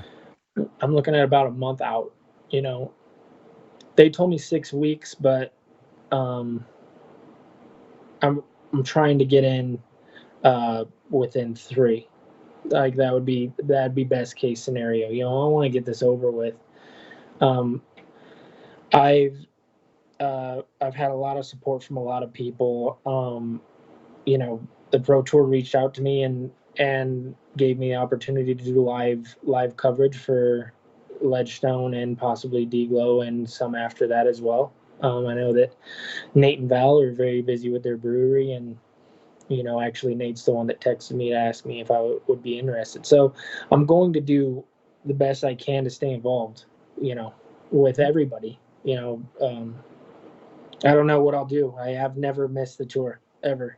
Well, For an extended amount of time ever since I've started. So it's I'm learning, just like you guys, what it will be like. Yeah, it's going to be really interesting to look back on this in 8 to 10 months and get your impressions and your feelings about how the previous 10 months have gone for, missing the tour, so to speak. I mean, we can all hope that, you get the surgery and the recovery goes great, but that's just the physical and how it takes a toll on you mentally. Oh yeah, it's going to be brutal, and that's just, I know myself, and it's just going to be absolutely brutal. Well, and that kind of follows my next question of this weekend not being at Beaver State. I'm not saying Eagle threw shade at you and said you don't throw very far or something like that when he was on. But no, you weren't at Beaver State this year. You've obviously been competitive. I know you love the property and the place, and you've performed well. What was even this weekend like? Did you consume post-production? Did you follow on UDisc? Did you just put it all away and enjoy time completely away from the play? Where were you at mentally this weekend? No, I was definitely looking at live scoring. I watched a little bit. I'm going to be watching all of the post-production for sure. I really enjoy it. I really enjoy seeing them compete, and it was tough. It was tough to watch it, and I have a special relationship with Milo. I don't think I've really gotten out of the top 5 in years, or if I have, it's I was right there and maybe like a stroke or two outside of whatever. But I've always been in contention there. So yeah, it was definitely tough. Congrats to the Eagle, and it was awesome to watch live scoring and to see, a 60-footer pop up on hole 17 with Seppo and to know it was close going into 18. I'm sitting there refreshing and doing that business, and that was really fun as well. So I did find joy in watching and being a fan. Yeah, it's a very different feeling. I know, even myself, which is very you from a competitive standpoint, even me from a media standpoint. This year being at like the Memorial was the first time we weren't, I wasn't part of a live broadcast for the Pro Tour, and I felt out of place. I was there and I still was able to take in some of the action, but it's just really different, when you're not in the thick of things, when you're not in the mix like you've been for so long. And we all know you've been arguably the most consistent road warrior out there, like you said, for the last 15 years. And so I can imagine just how challenging that is. Now, home more or less, and that means Arizona area for some hot months. Is that where you'll be? Yeah. Yep. Mm-hmm. What? Yeah, I'm gonna get my surgery hopefully within, being really optimistic within the next 3 weeks. I'm very lucky to have the girlfriend that I have. She's been helping me with phone calls to doctors and things, and she's really good at those things. And I'm so thankful that she's, I have her on my side. She's calling every day, and she's already gotten me appointments with doctors way before that I should have, and things like that. So my support system is amazing. And yeah, I'm going to be in Arizona for sure. Sounds like for a while. I've been trying to still stay productive as far as things go. I ran a clinic today in Flagstaff for the tournament this weekend, and we had a great turnout, about 30 people. And, I got to push some good product out there and hang out with my mom and some family here in Flagstaff. So just trying to stay busy and do what I can. Yeah. Well, so hopefully you'll get, you get some chance to work on some putting in a couple months and just focus on that for a few months before you can move on to the drives and come back and be one of the best putters on tour. Well, and I was going to say, where are you at physically in terms of like, is it painful to walk? How much pressure are you putting on? Pain. You're in zero pain right now. Okay. So Zero it's probably pain. really tempting.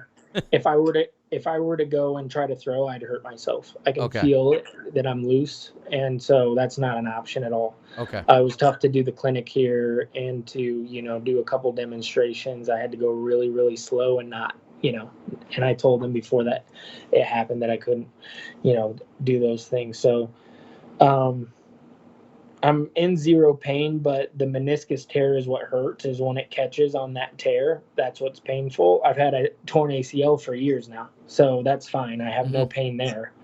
But it, that's where my new tear came from, the meniscus. So that's what's holding me back from, competing.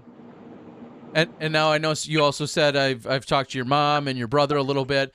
Your brother puts on an event this year, Top of the Pines. I believe that's at a new course even, and that's going to be in July. I think we're going to see you probably at least an assistant TD hat, probably, right?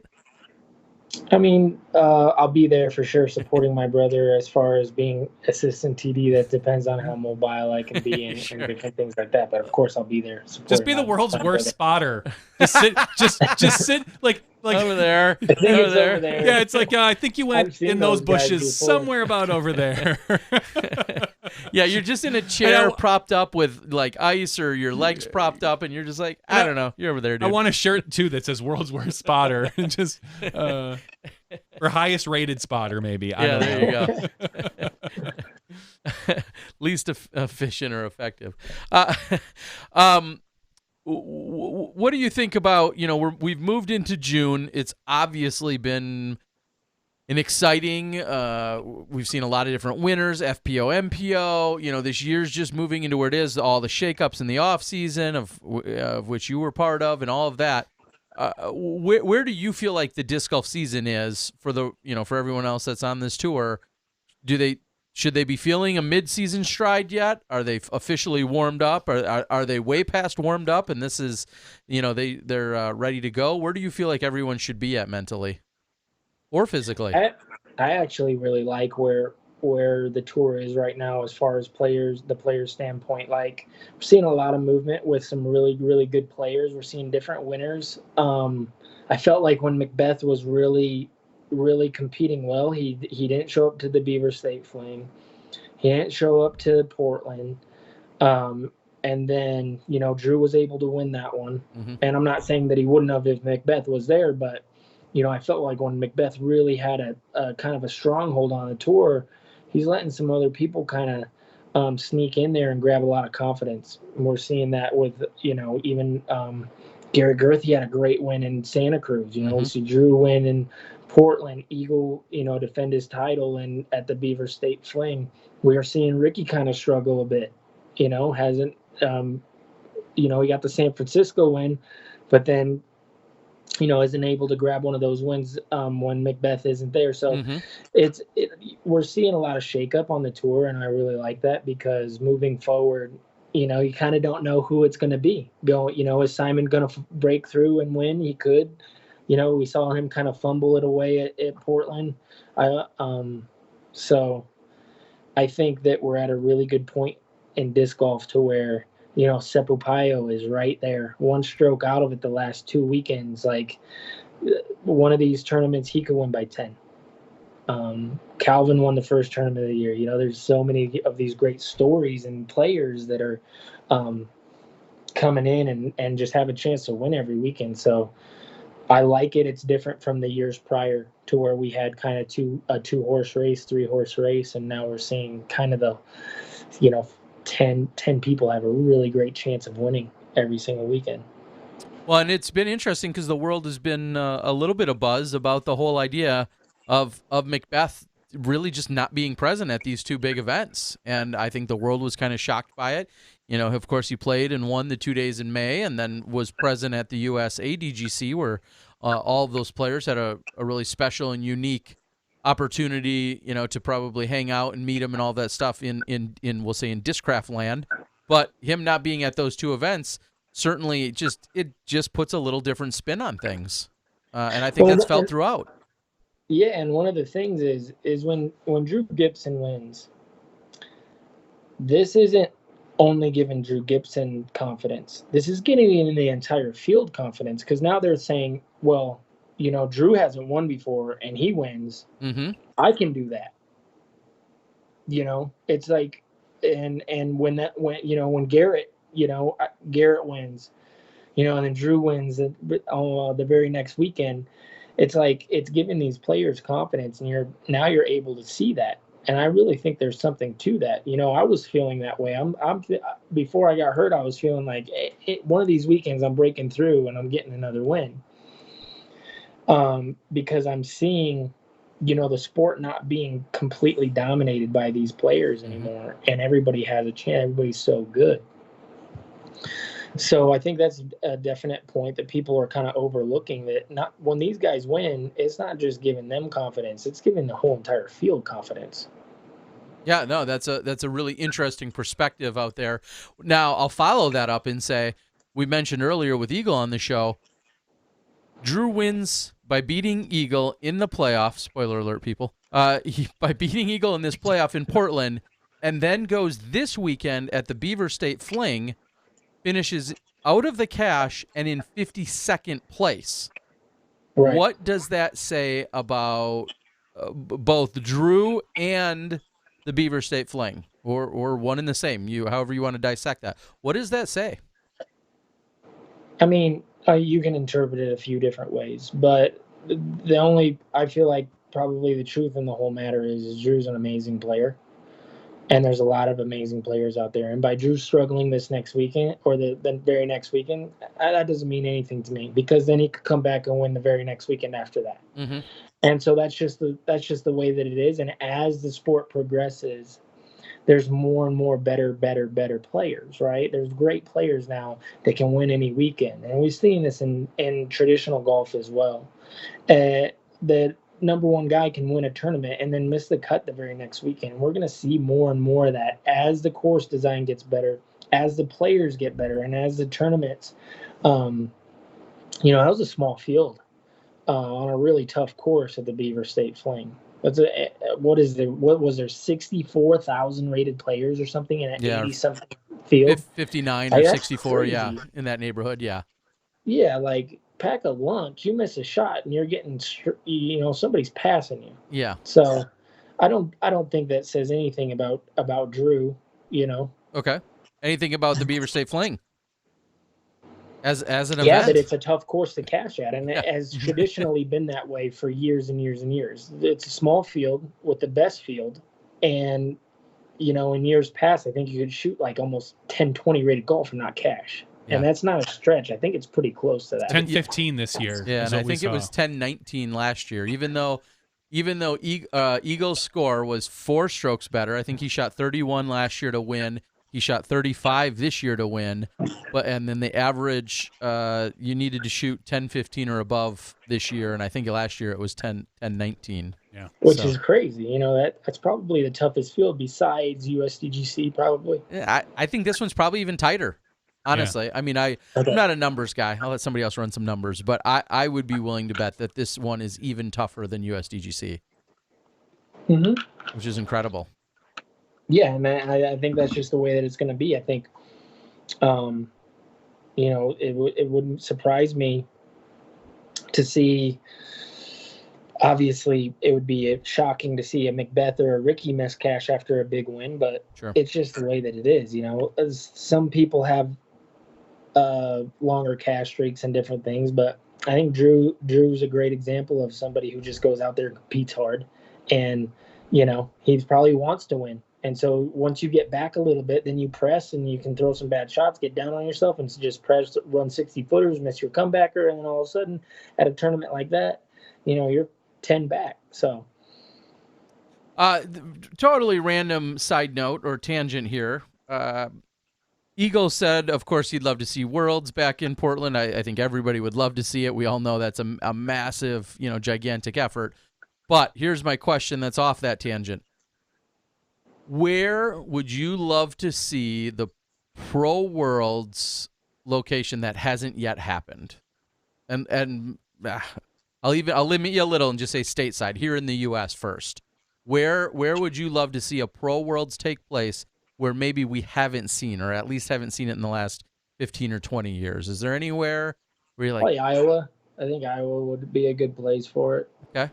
2004 was the last time we were there. That was the combined Pro-Am Worlds. Some would argue one of the best Worlds experiences of all time, if you're old enough for that. That that was definitely thrown. When I think about great courses, I think Iowa has some championship level courses. I think they probably need a tougher one nowadays. Sure. But I think Iowa has the city for it, and probably the volunteer work and all those types of things.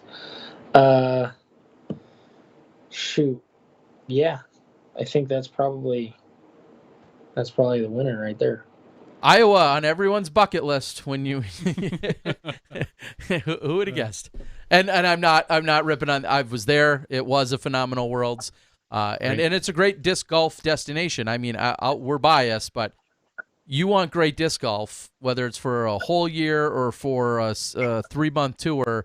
Come play Minnesota, Iowa, Wisconsin, Illinois, Michigan. Like disc golf in the Midwest. Really great. We're very blessed here with a great scene throughout.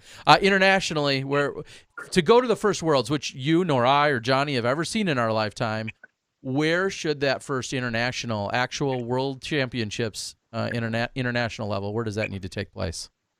Probably Finland. Yeah. Yeah, I think it's got to start there, and of course Sweden could get involved, and Australia has hosted some really great events. Norway, there's all kinds of places that could definitely host it. All you need is one really, really great course. So, okay. We talked a lot with the previous two guests. Beaver State being the 4 rounds, 2 on one day. I guess my question is what is the ideal? I'll change up the question. What's the ideal setting? Or I'm sorry, the ideal format for A tiers, NTs, Pro Tours, majors. What worlds? Throw all those together. Like, how do you have any kind of formula you'd love to see in terms of or format you'd like to see? Consistent? I think as we move forward, I think that majors should be 4 rounds. Okay. I think until we get a little bit bigger as far as different things are considered, I think 3 rounds, 1 round a day on a really good course is more logical for smaller big tournaments. Okay. It's easier on the media. It's easier on getting spectators, in the first day, the second day.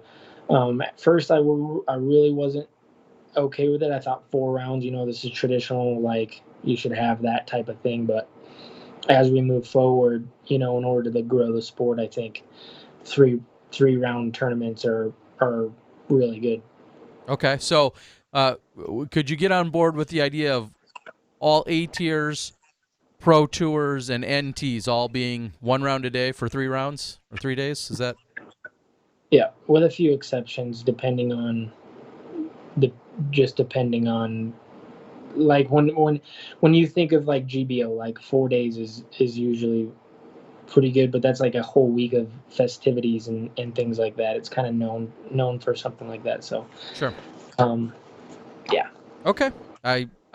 I'm a big fan. I would love, and I think for all the reasons you said, I would love to see a consistent 3 rounds over 3 days for all A tiers and Pro Tours and national tours. And I'd love to see our majors. I like our majors at 4, but for some reason I love Worlds at 4 plus a cut or 5 plus a cut, but that's whatever. See, I think I'd love to see the NTs and the Pro Tours do 4 rounds and a cut. Well, you mean 3 rounds plus a cut, and then the 4th round. That 4th round be just the top cashers, just whoever's Sure. cashing. One thing that I felt like was missing with the Worlds the last 2 years was the 4 rounds plus a final 9. I think that would be a special thing for the Worlds. It makes us a little different from a lot of people or a lot of different sports. And at first I was highly supporter of the 4 rounds, get it done, and that's it. But as we move forward, like when I think of disc golf in general, I think a career moment is to make the final 9 at the World Championships. For most of my career, you make the final 9, and that was the catalyst of what you could do in the game, to be on that final 9 of the World Championship with everybody watching, your peers, fans, all those things. So to see that come back, I think I could be on board for that, but only that tournament. It's like a special thing for the World Championships. So. I couldn't agree more. And for what it's worth, back in my day, way back in the day, when you made that, played 62 rounds and 4 final 9 in 100-degree heat. There was 4 cuts. Yeah, no, what I was gonna say though is in jean shorts. In jean shorts. Yes, well, with a hypercolor shirt that you know. The really baggy polos. I mean, it was tough. Yeah. No, what I was gonna say though is speaking to the finals, which I love that idea. Really, it was the final 9, which is where most of your videos, again, folks, there were VHSs. They were only promised, 3 or 4 months later. And then eventually we got DVDs. And those were shot in July and August. And the PDGA's goal was to have a post-produced final 9 video out by December so that you could have it for a Christmas gift. And that was a goal that didn't always even get met. So I'm going to tell you, if we're going to go in the way back machine, folks, that was how media worked, to have that produced 3 months later, hopefully, and you paid $19.99 for it. And but getting on that final 9 was that was the pinnacle. That was like if you made that final 9, everybody the top saw 4, you. Everybody saw you. And well, you still talk about players. And you talk about like a Matty O, and one of the things, that people bring up is the fact that, he made the final 9 at the World Championships when he was 15. Yeah. It's still one of the things that puts Matty O above the rest is he's made significant number of final 9s at the World Championships or a Kayla Visca or something like that, to where it's just I know coming up in the game, it was like a dream, and I was able to meet that dream, and it was one of my biggest accomplishments, to do that early is to make the final 9. I was happy to just be in the final 9. Probably why I didn't win the World Championships in 2011 is because I couldn't believe it. I'd only been playing pro for a couple of years, and then all of a sudden I was on the final night of the World Championships. I was just like already ecstatic. Yeah. That was it, and you're exactly right. It was it's funny, I think back, I either played in or attended something like 32 Worlds, and I have a memory, I would say, whether it was pro or am, of just about every single final 9, at least one moment or memory from every single one of them in being in attendance for them all. It's such a special moment in our sport, and like we've all said, it's so unique to us. And some players have said they really dislike it for various reasons, and some players have said they love it, but I'd love to see that final 9 be a staple of our World Championships for sure. Yeah, 9 brutal holes of intense competition and intense pressure. I mean, that's how you become the world champion. Yeah, I like it. Yep, everybody watching, hopefully live, plus a huge gallery of all the people that you've beat. Now they're sitting there watching you. Yeah. I mean, our last final 9 that we had was in Portland, and it was arguably the biggest crowd that we've ever had in the game. And one of the most special moments that we've ever had is seeing, I can think of Barry Schultz and Kenny, battling that playoff at the USDGC. But then the next thing you think about is Macbeth and Ricky having that crazy, that kind of started the Ricky Paul battle. Certainly. And that kind of rivalry. So. Yeah, it's been pretty incredible to see where we've come, and it's still evolving, and we're going to see where it's going to go. I know it's June. Dare I ask, do you have a favorite or a front runner or anyone that you think about when you think of the World Championships in 2 months? Oh man, it's early. I mean, we're seeing a lot of people trending. Hard for me to talk about since I can't be there. I would say I really played well at those courses, Eureka, and I heard they had a redesign of the other course, and it was Northwood. brutally tough. And tough courses to me, I've always played really well on tough courses. So I've been thinking about this and how I'd answer these questions, but I would say our front runners right now are pretty obvious, which is Macbeth and Eagle. Okay. As far as how well they're playing, I would love to see somebody else make a push, like a Seppo or somebody like that, and have a legit chance to win the tournament. It'd be really cool to see a European take the title, but it's never been done. Not for my $100 bet with Chris Finn, it wouldn't be cool. Well, I mean, in 2 years, it would be really good for disc golf in general. To have a European champion and how that would unite their countries over there, and it would just be. I feel like it would be a different look for disc golf for a year. I would actually really like to see Greg Barsby have a good defense. Well, he's got to play first. With the chatter that I've heard with all those things, I would love to see him push onto the lead card and hold his own. But Calvin looks great. James Conrad, is playing really well. Obviously, Macbeth. I'd love to see some other of my teammates play really well. Brian Earhart and Tim Barham. Hopefully, Austin Turner's back at that time to play. Obviously, Macbeth is a no-brainer.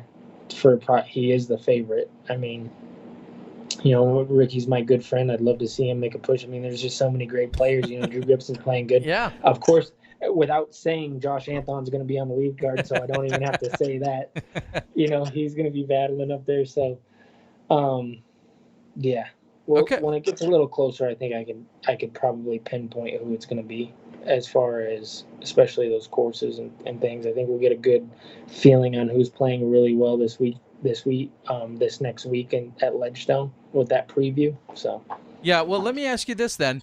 Greg Barsby is very much in the news because everyone's just saying, well, where is Greg Barsby? And of course, our current champion, he's got 7 events in this year, which is definitely what I would consider light, as him being a touring professional. He's got 7 events in, but then he's got the Majestic, which is scheduled for this weekend, Ledgestone, European Open, Pro Worlds, MVP, and USDGC. So another 6 or 7 on his schedule.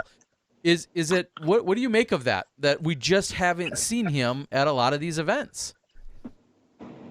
I think that's just Greg Barsby, honestly. Okay. I mean, we've seen this for years. He's sometimes played, 25 plus, but he's really never been that guy who plays a billion tournaments a year, some locally and things like that. So I don't think that's anything different than what we've seen in the past. I think, we can expect him to play more because he's the champ or whatever. But, you know what? It's just he's Greg Barsby. He's one of those streaky players that can win any single weekend. Like he missed cash, I think, and then he won an A tier against really great players, and then missed cash the next weekend. Like he's just that sort of player. He plays for the win, and you got to respect a guy like that, and you got to fear a guy like that as well. You never know when he's going to beat the best players in the world, or he's not going to be in contention. So yeah, and seven events is a little bit low. But I also know he's running his events and things like that and really pushing his brand, which is highly important to use his title in the way that he's doing.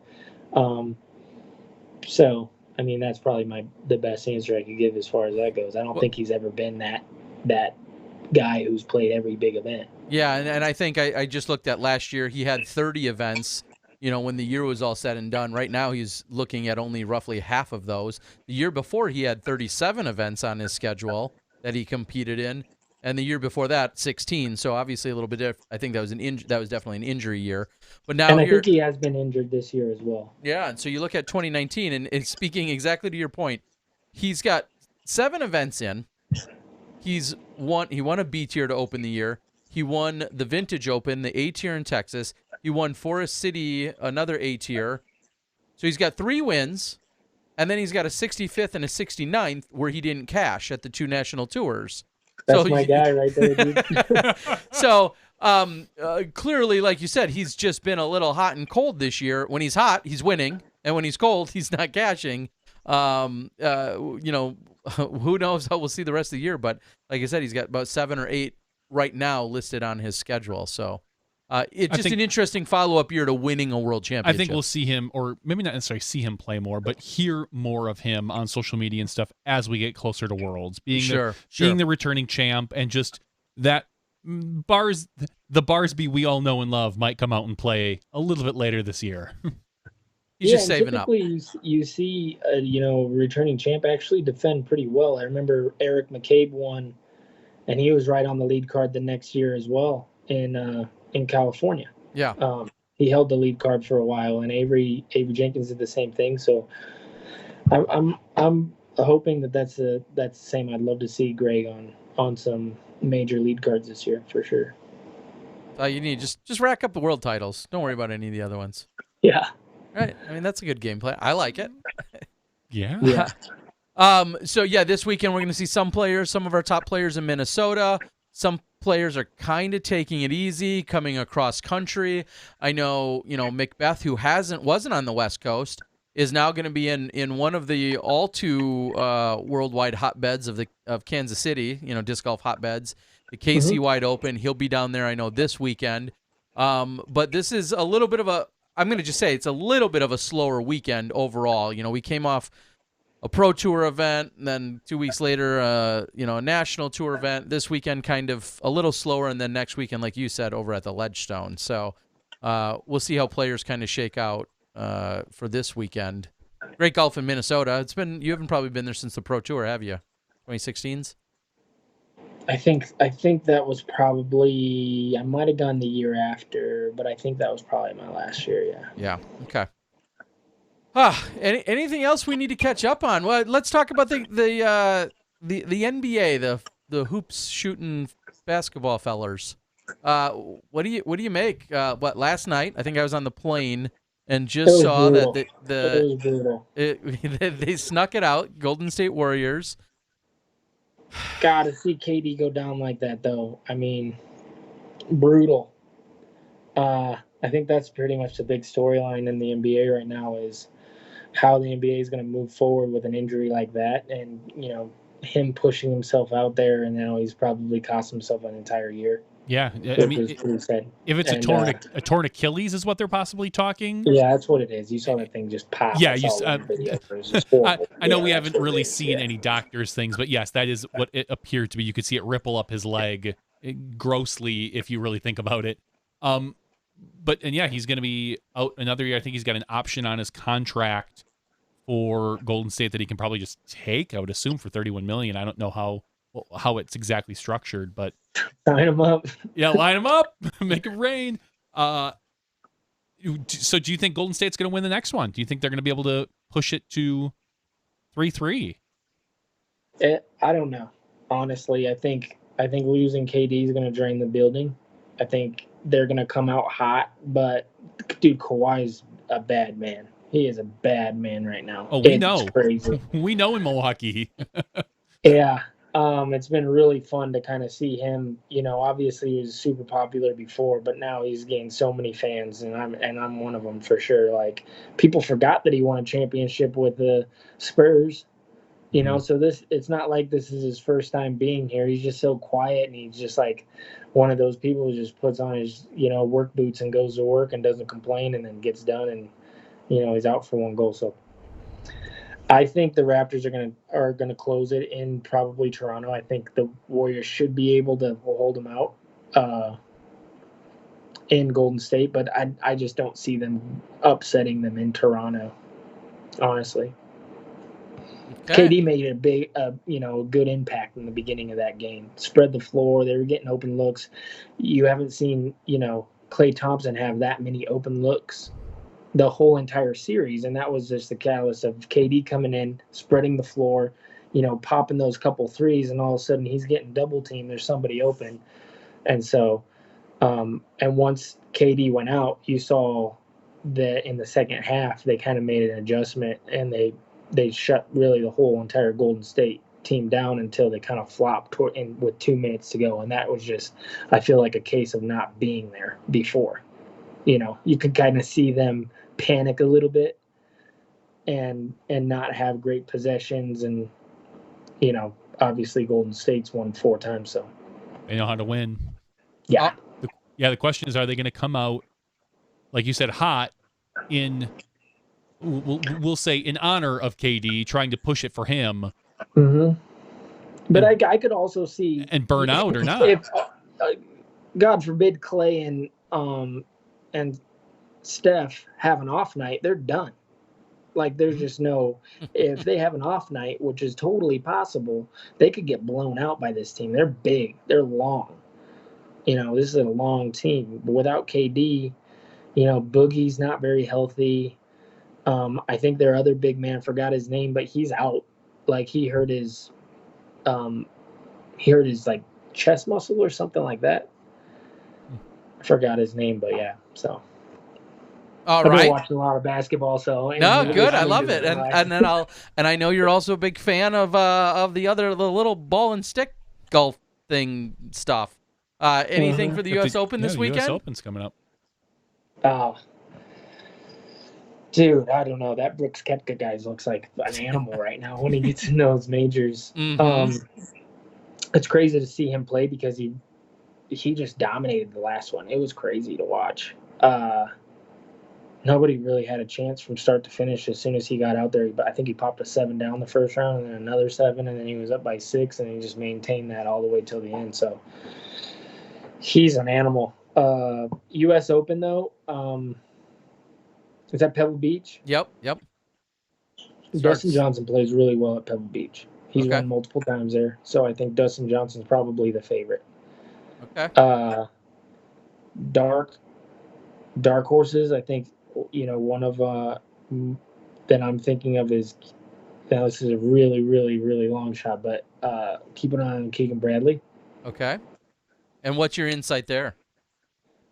He just comes from a long line of major championship winners, and he won as a rookie. He hasn't really won at all since, but last weekend he shot an 8 down first round and was leading the tournament coming into the U.S. Open. So if he can somehow harness that, he's done it before. He can win.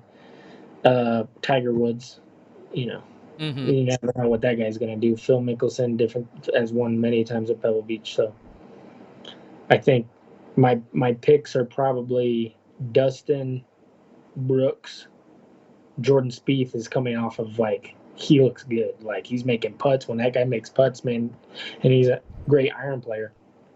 Who knows? So probably Brooks, Dustin, Jordan, and long shot would be Keegan Bradley.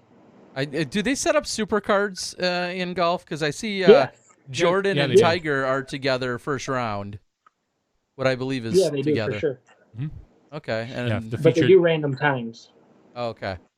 Yeah, well, 2:09 p.m. I don't know what. And Seth from Disc Golf Strong's on the board. Thanks, Seth. Everyone was missing you this weekend, but he's on the board, and he also said he's going to be out there. I think he said tomorrow. Nice, working on Tiger. Yeah, I'm Doing all assuming week. so. Stretching them all out. Actually, he says I've Yeah. got a couple Pebble Beach caddies into disc golf. So that's definitely the way to grow the sport. Very cool. Uh-huh. You never know when Ricky Fowler is going to come through too. I hope he wins one very soon. It'd be cool to see him win one. Tony Finau has been playing really good. I mean, there's a lot of people who are trending in the right direction. What would you rather, if you had a extra $1,000 to play around with, would you rather place it on a golf winner for this weekend's Pebble Beach or for next weekend's Ledgestone? If you had $1,000 and someone said, okay, you can make any bet you want for any player to win, would you rather put it into disc golf and guess the winner for next weekend's disc golf, or guess the winner of this weekend's U.S. Open? I'd probably be more interested in putting it on golf because it'd be better odds. Okay. I'd pick Dustin Johnson. Do you know what his odds were? I'm guessing. I haven't looked at him, but I'm guessing they're 8-1. He's Okay. usually the favorite. 8-1 would be my guess. Maybe 6-1. I thought that's what I saw. What Koepka was. And I thought you were going to ask $1,000. Would you rather spend it on the U.S. Open final day on the 18th green or Game 7 of an NBA Finals? Ooh, Yeah. which Yeah. one? That's where I thought you were going with it. Okay, well, that's a good question though. I love watching golf, man. Major championships in golf. I feel like I've learned a lot from major championships just watching and listening. I'm a fanatic for that stuff. I watch every interview.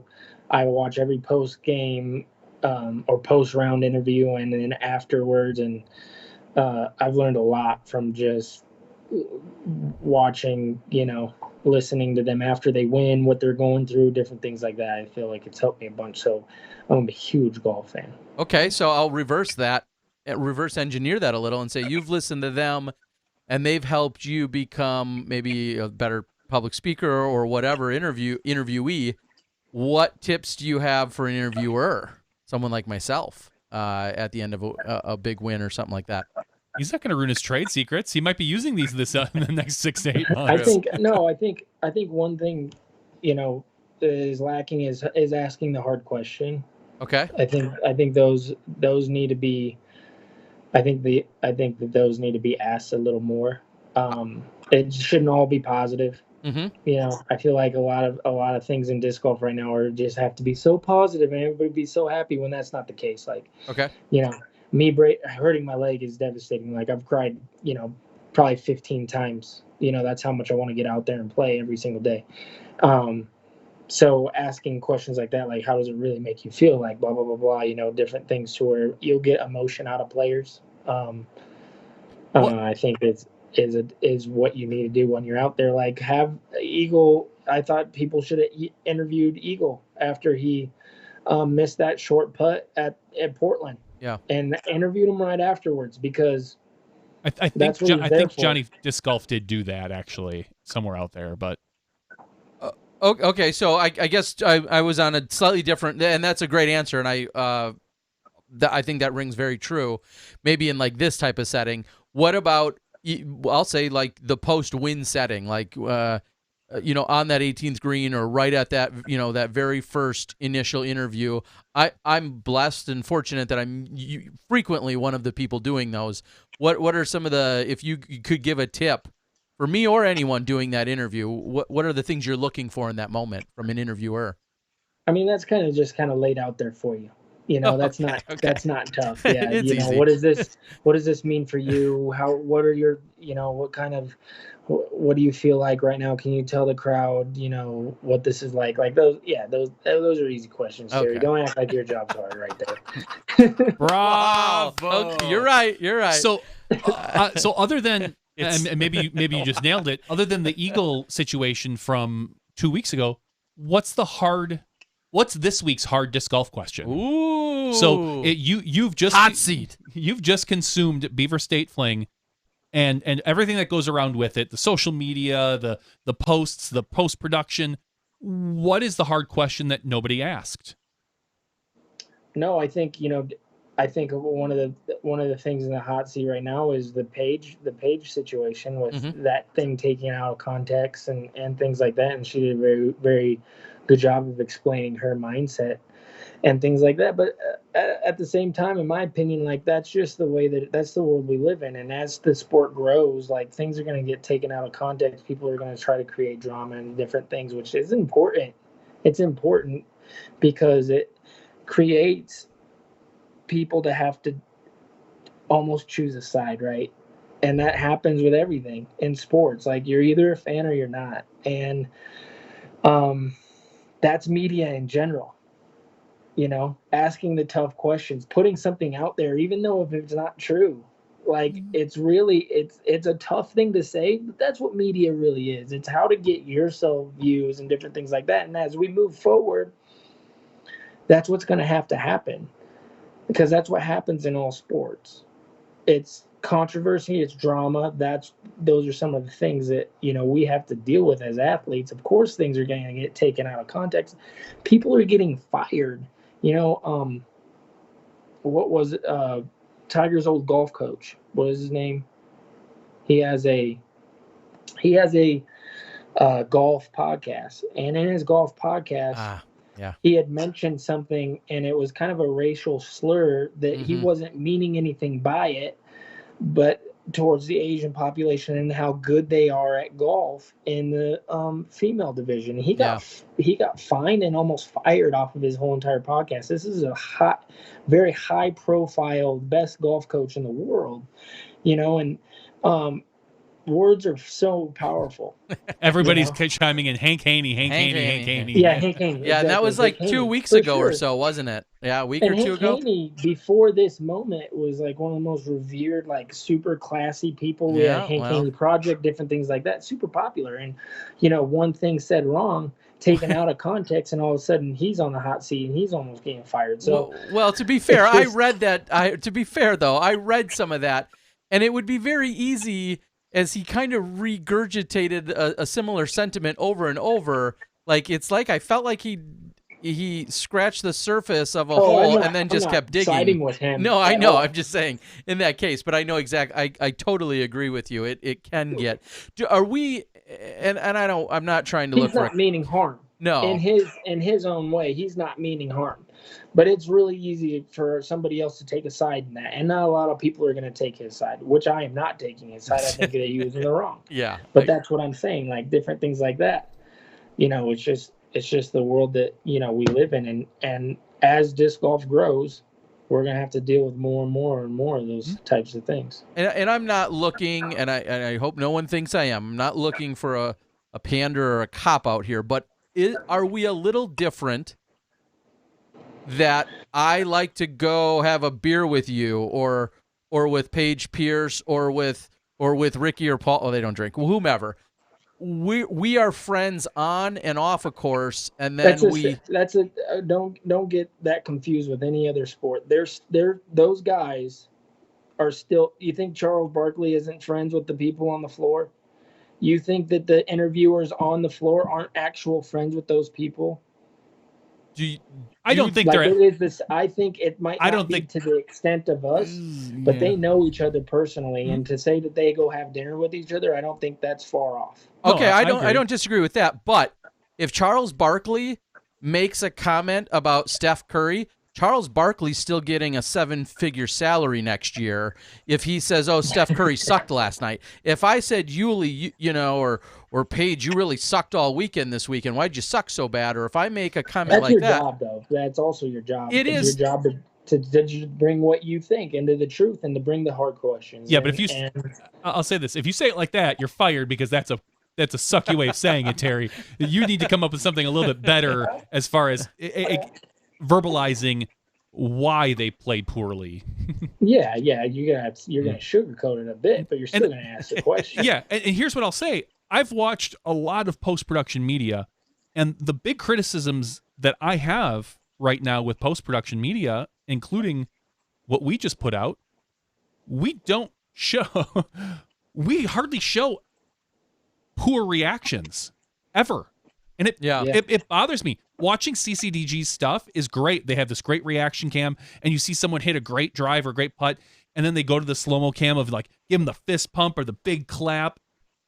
Very rarely do you see them go to a shot where, we'll just say Eagle, because he won this weekend. Eagle throws it deep into the woods, and you see him turn around and maybe just slam a disc, or like, we show that on live because we have to.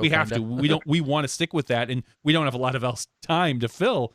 The post-production guys almost never do that, and it bothers me because I know, that's a good point. We're missing out on some of the story. I feel like we're missing out on some of the story there that, what, for instance, 2 weeks ago when Eagle missed that putt, I specifically watched the CCDG coverage where he falls back, takes a backward somersault, and then walks over and elbows his disc. They cut out the last half of that. They showed him falling down and doing a circle. Well, it's because it was an extensive version. It would have been, we would have been watching it for. It doesn't matter though to me. Like that was a huge point in his career, in his development, in his growth, game, in the event. The game, and all that stuff that I felt.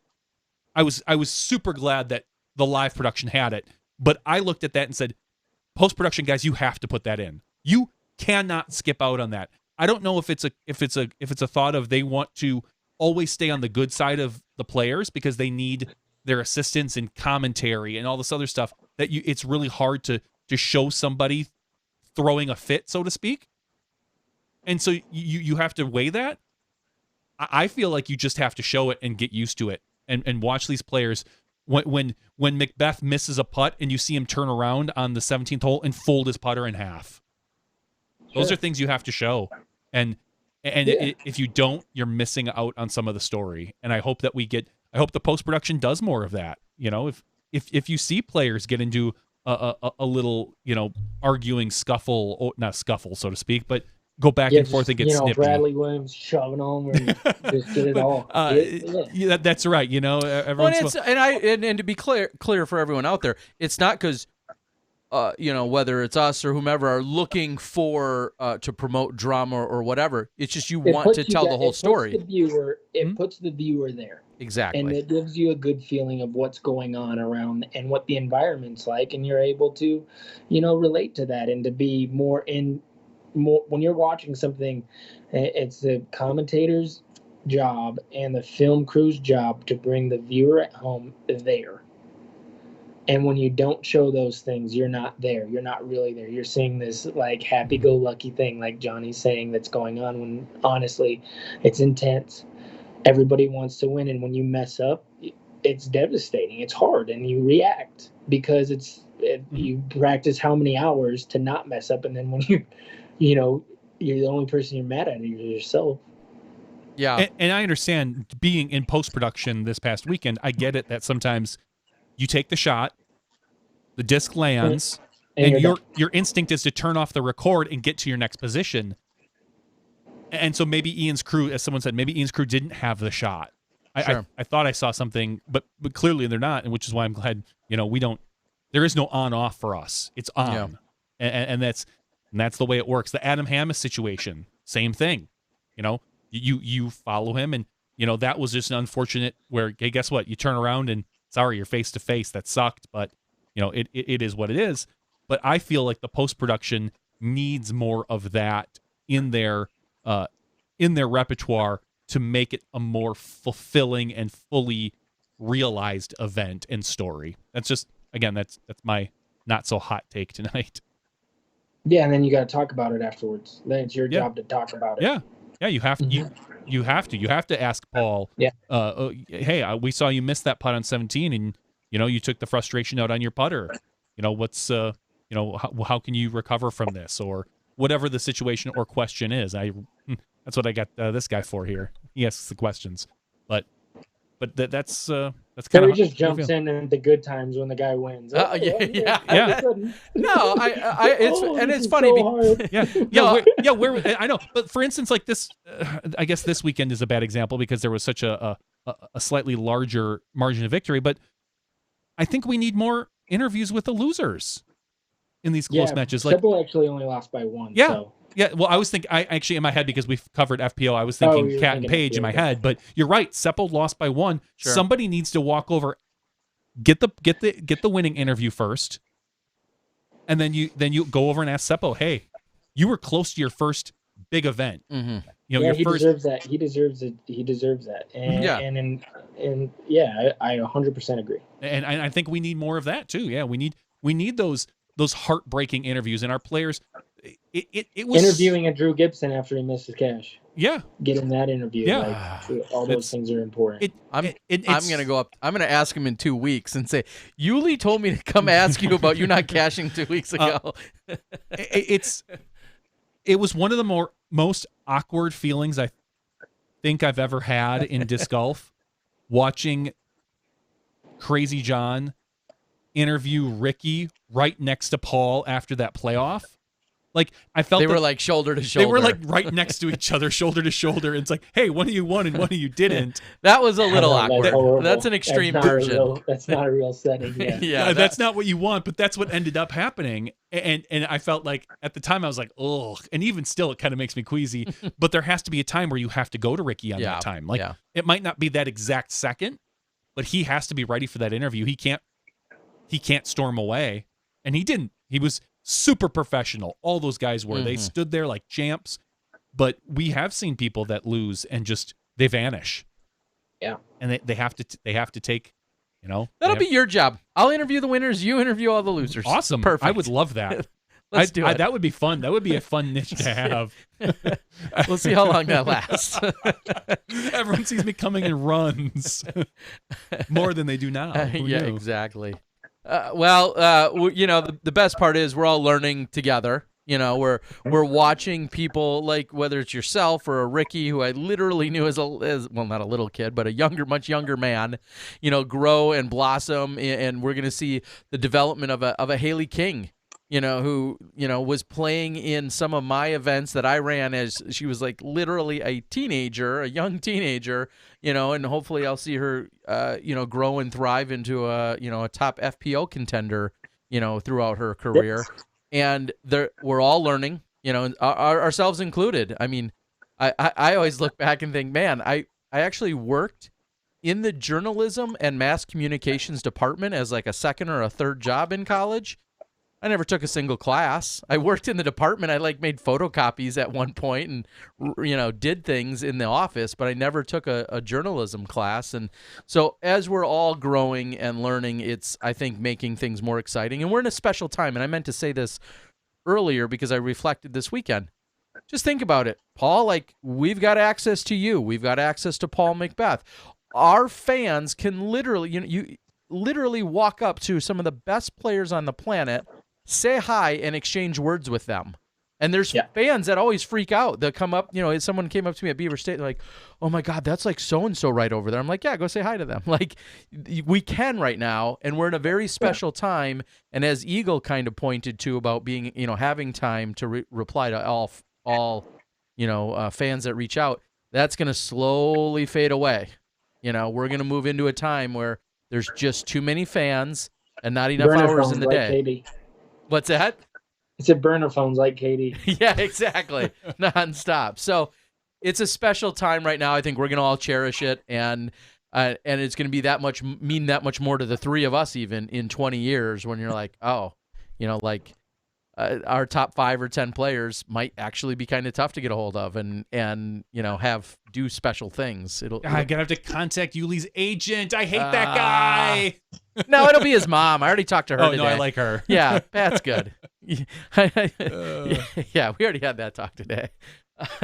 Yuli's mom's doing all the work. All right, pal. She is the best.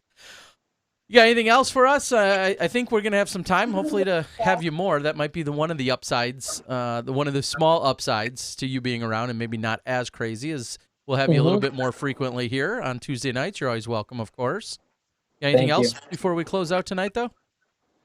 No, my family's going to be competing in the Tree Bash this weekend, so check them out on live scoring. My brother's competing in Masters. My girlfriend's daughter's competing in the junior division, so I'll be out watching and supporting there. And I look forward to testing the waters out in the live coverage for the Pro Tour. That'll be the first time that I've ever done that. I'm excited to do that. I'm going to be doing that with my brother. So awesome. Oh, it is going to be you. I didn't know who your co-commentator was going to be. So it's going to be my brother. So that's a Smashbox exclusive right now. Yeah, it is. I know we talked about it with Steve Dodge at one point, and I think I was one of the guys that threw out in your brother's name to accompany you. So that's great to hear it. Yeah, so that'll be definitely really, really fun. Awesome. I'll be in touch, and I'll try to remain on social media and things like this avenue as much as I can.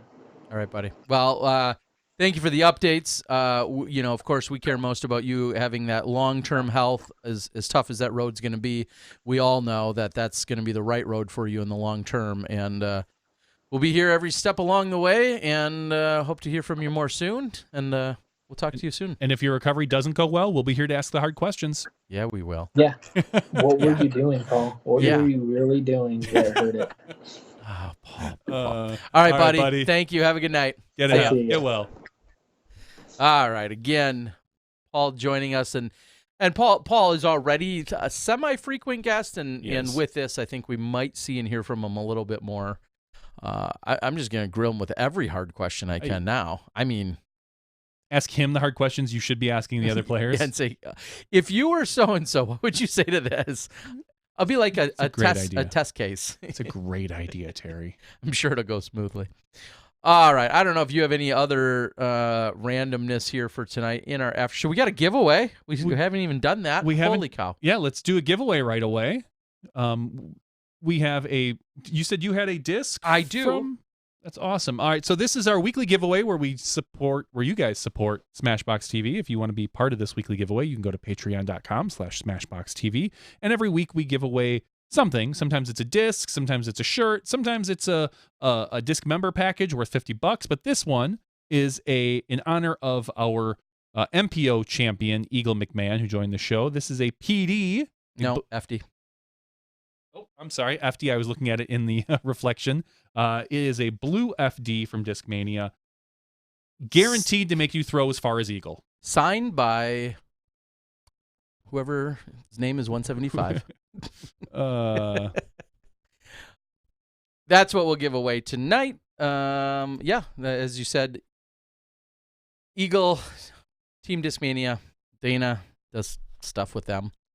This is not a paid endorsement by Discmania, as they do not currently support our show in any other way, but they're welcome to if they want to reach out. They give us Dana's time. Okay.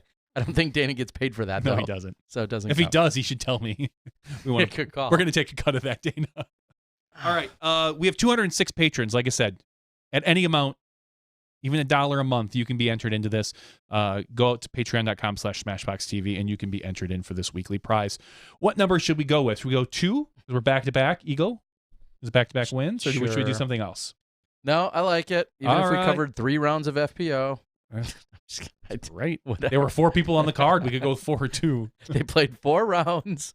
We only covered 3, though. All right. So what we're going to do here is we're going to bring this up. Page 1 by 3. So we will do the second number. The first number is 118. The second number is 123. They're sorted by first name this time. Hello. So 123, our winner is Matt Rolston. That's a new name. Matt I like Rolston, congratulations on your new FD. You will soon be throwing just as far as Eagle McMahon with it. Guaranteed. Guaranteed, or your money can return back. it. Yeah, you can return it. You can return it. We will draw a new name. So congratulations to Matt Ralston. Thank you a lot for being a Patreon supporter at whatever level you are. I can't see right now, but thank you, and thank you. Oh, I missed out on the last 15, 20, 30 minutes of the live chat. For some reason, it wasn't rolling up on my screen, as I usually keep pretty good tabs on it, but I did not see it. So if you said something very insightful that I didn't steal and regurgitate, I apologize. Usually you guys do that for me. There was something in here. I did want to reply to Marcus Burks, who I saw said, is good seeing you and Lucy. Of course, Marcus, that's a given. I'm glad your daughter did not get hit by that disc, and she had very quick feet to move just in time. But you had asked, and I thought about asking. You said, is Yuli going to Junior Worlds? I'm going to guess no, because I know Junior Worlds takes place the week after the DGLO, and he said he may not be at that because it's going to probably be right around his surgery. So just a little reasonable, I don't know if deduction's the word or whatever, but I arrived at that in my head, and then I actually refrained from opening my mouth. I know that's surprising, folks, but I didn't ask that question because I put 2 and 2 together in my head, and that answer may or may not be right, but I doubt he'll be there. I will be.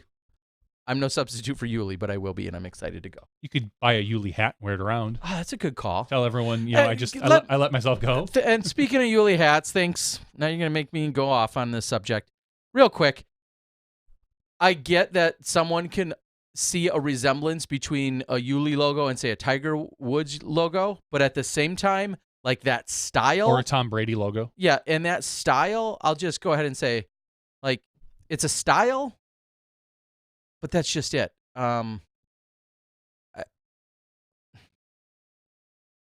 His logos, I love his logo for starters, but it's just a style.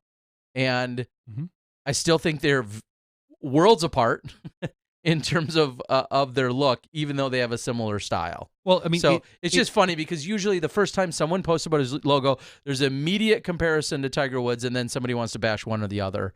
And I think that discussion is now very, very well, I mean, it's old. similar in that they're both black with white trim around letters, and their letters are kind of combined. And guess what? Our Smashbox S looks a lot like a Suzuki logo. There's only so many ways you can make an S, and if you make an S of yourself, if you go out and punch in images, Google Images, and type something in, guess what? There's only so many different ways you can make certain things. So that's all.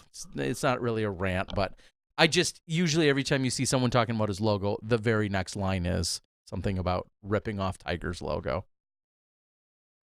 Well, I'm glad you ended the show on that. I know, super positive. I will ask a question, and this is going to be old by the time some of you hear it. Next time you go to a fountain machine. A fountain machine? Fountain soda machine, sorry. Okay. A soda machine. So like at a 7-Eleven, if you're a gas station, where you can choose whatever you want. And ice is either barely coming out or not coming out at all. Take note if you audibly say something and or move your lips while you're getting frustrated that it's not coming out. I had a very... What? Yeah, because here's why. As dumb as that sounds. I was at my very brief layover in Vegas last night. I'm sitting in a restaurant. I noticed the ice is barely coming out. It's taking a long time just to get a few chips of ice to come out of this fountain machine. I ended up sitting down. I watched, I think, 4 or 5 people walk up to the machine, stand there, put their cup underneath it. 4 out of the 5 said something while they were getting frustrated that the ice wasn't coming out. And then all I thought to myself... So they're talking to the ice machine, like they're putting it out. I know, and all I thought to myself is, did I just do that?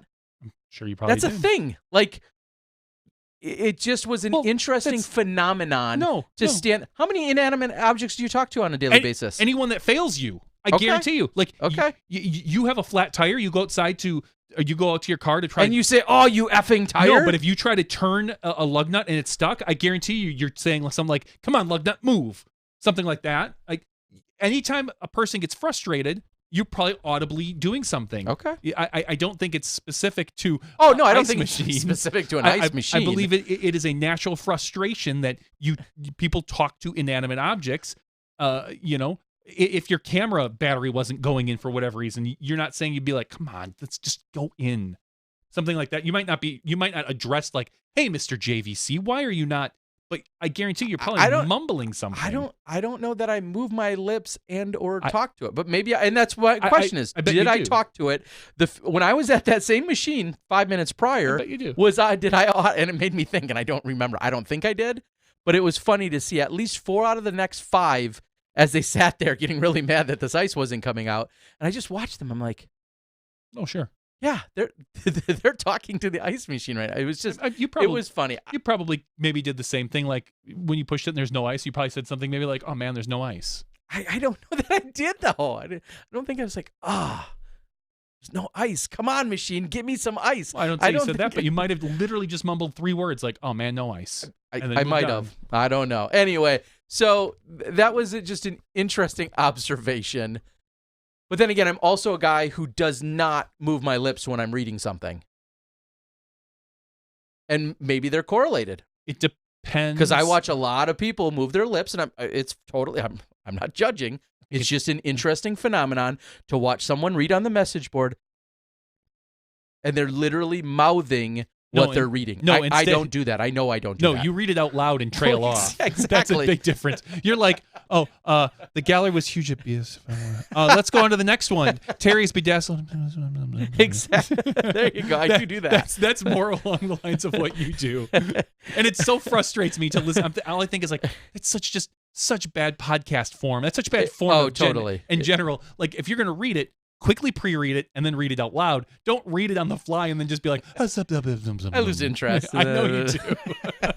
Like, I already addressed that. If you get the chance, Terry, you might even like it. Maybe not. Probably the TV not. show Good Omens on Amazon Prime is we're 3 episodes through of the 5 or 6 episode series. I don't think it's a season. It's a full series. Very good so far. Makes me chuckle.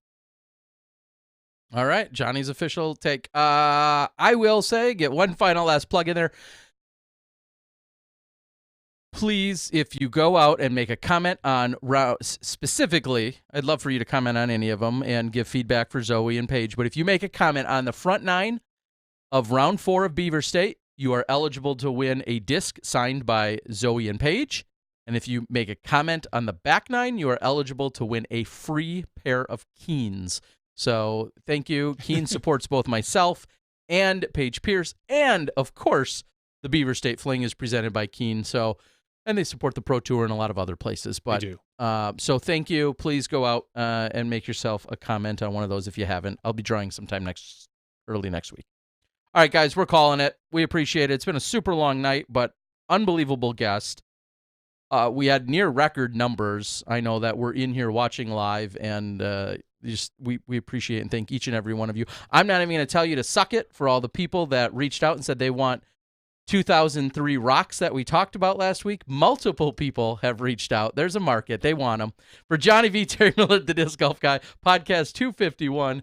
We'll see you next week when you step inside the Smash Box.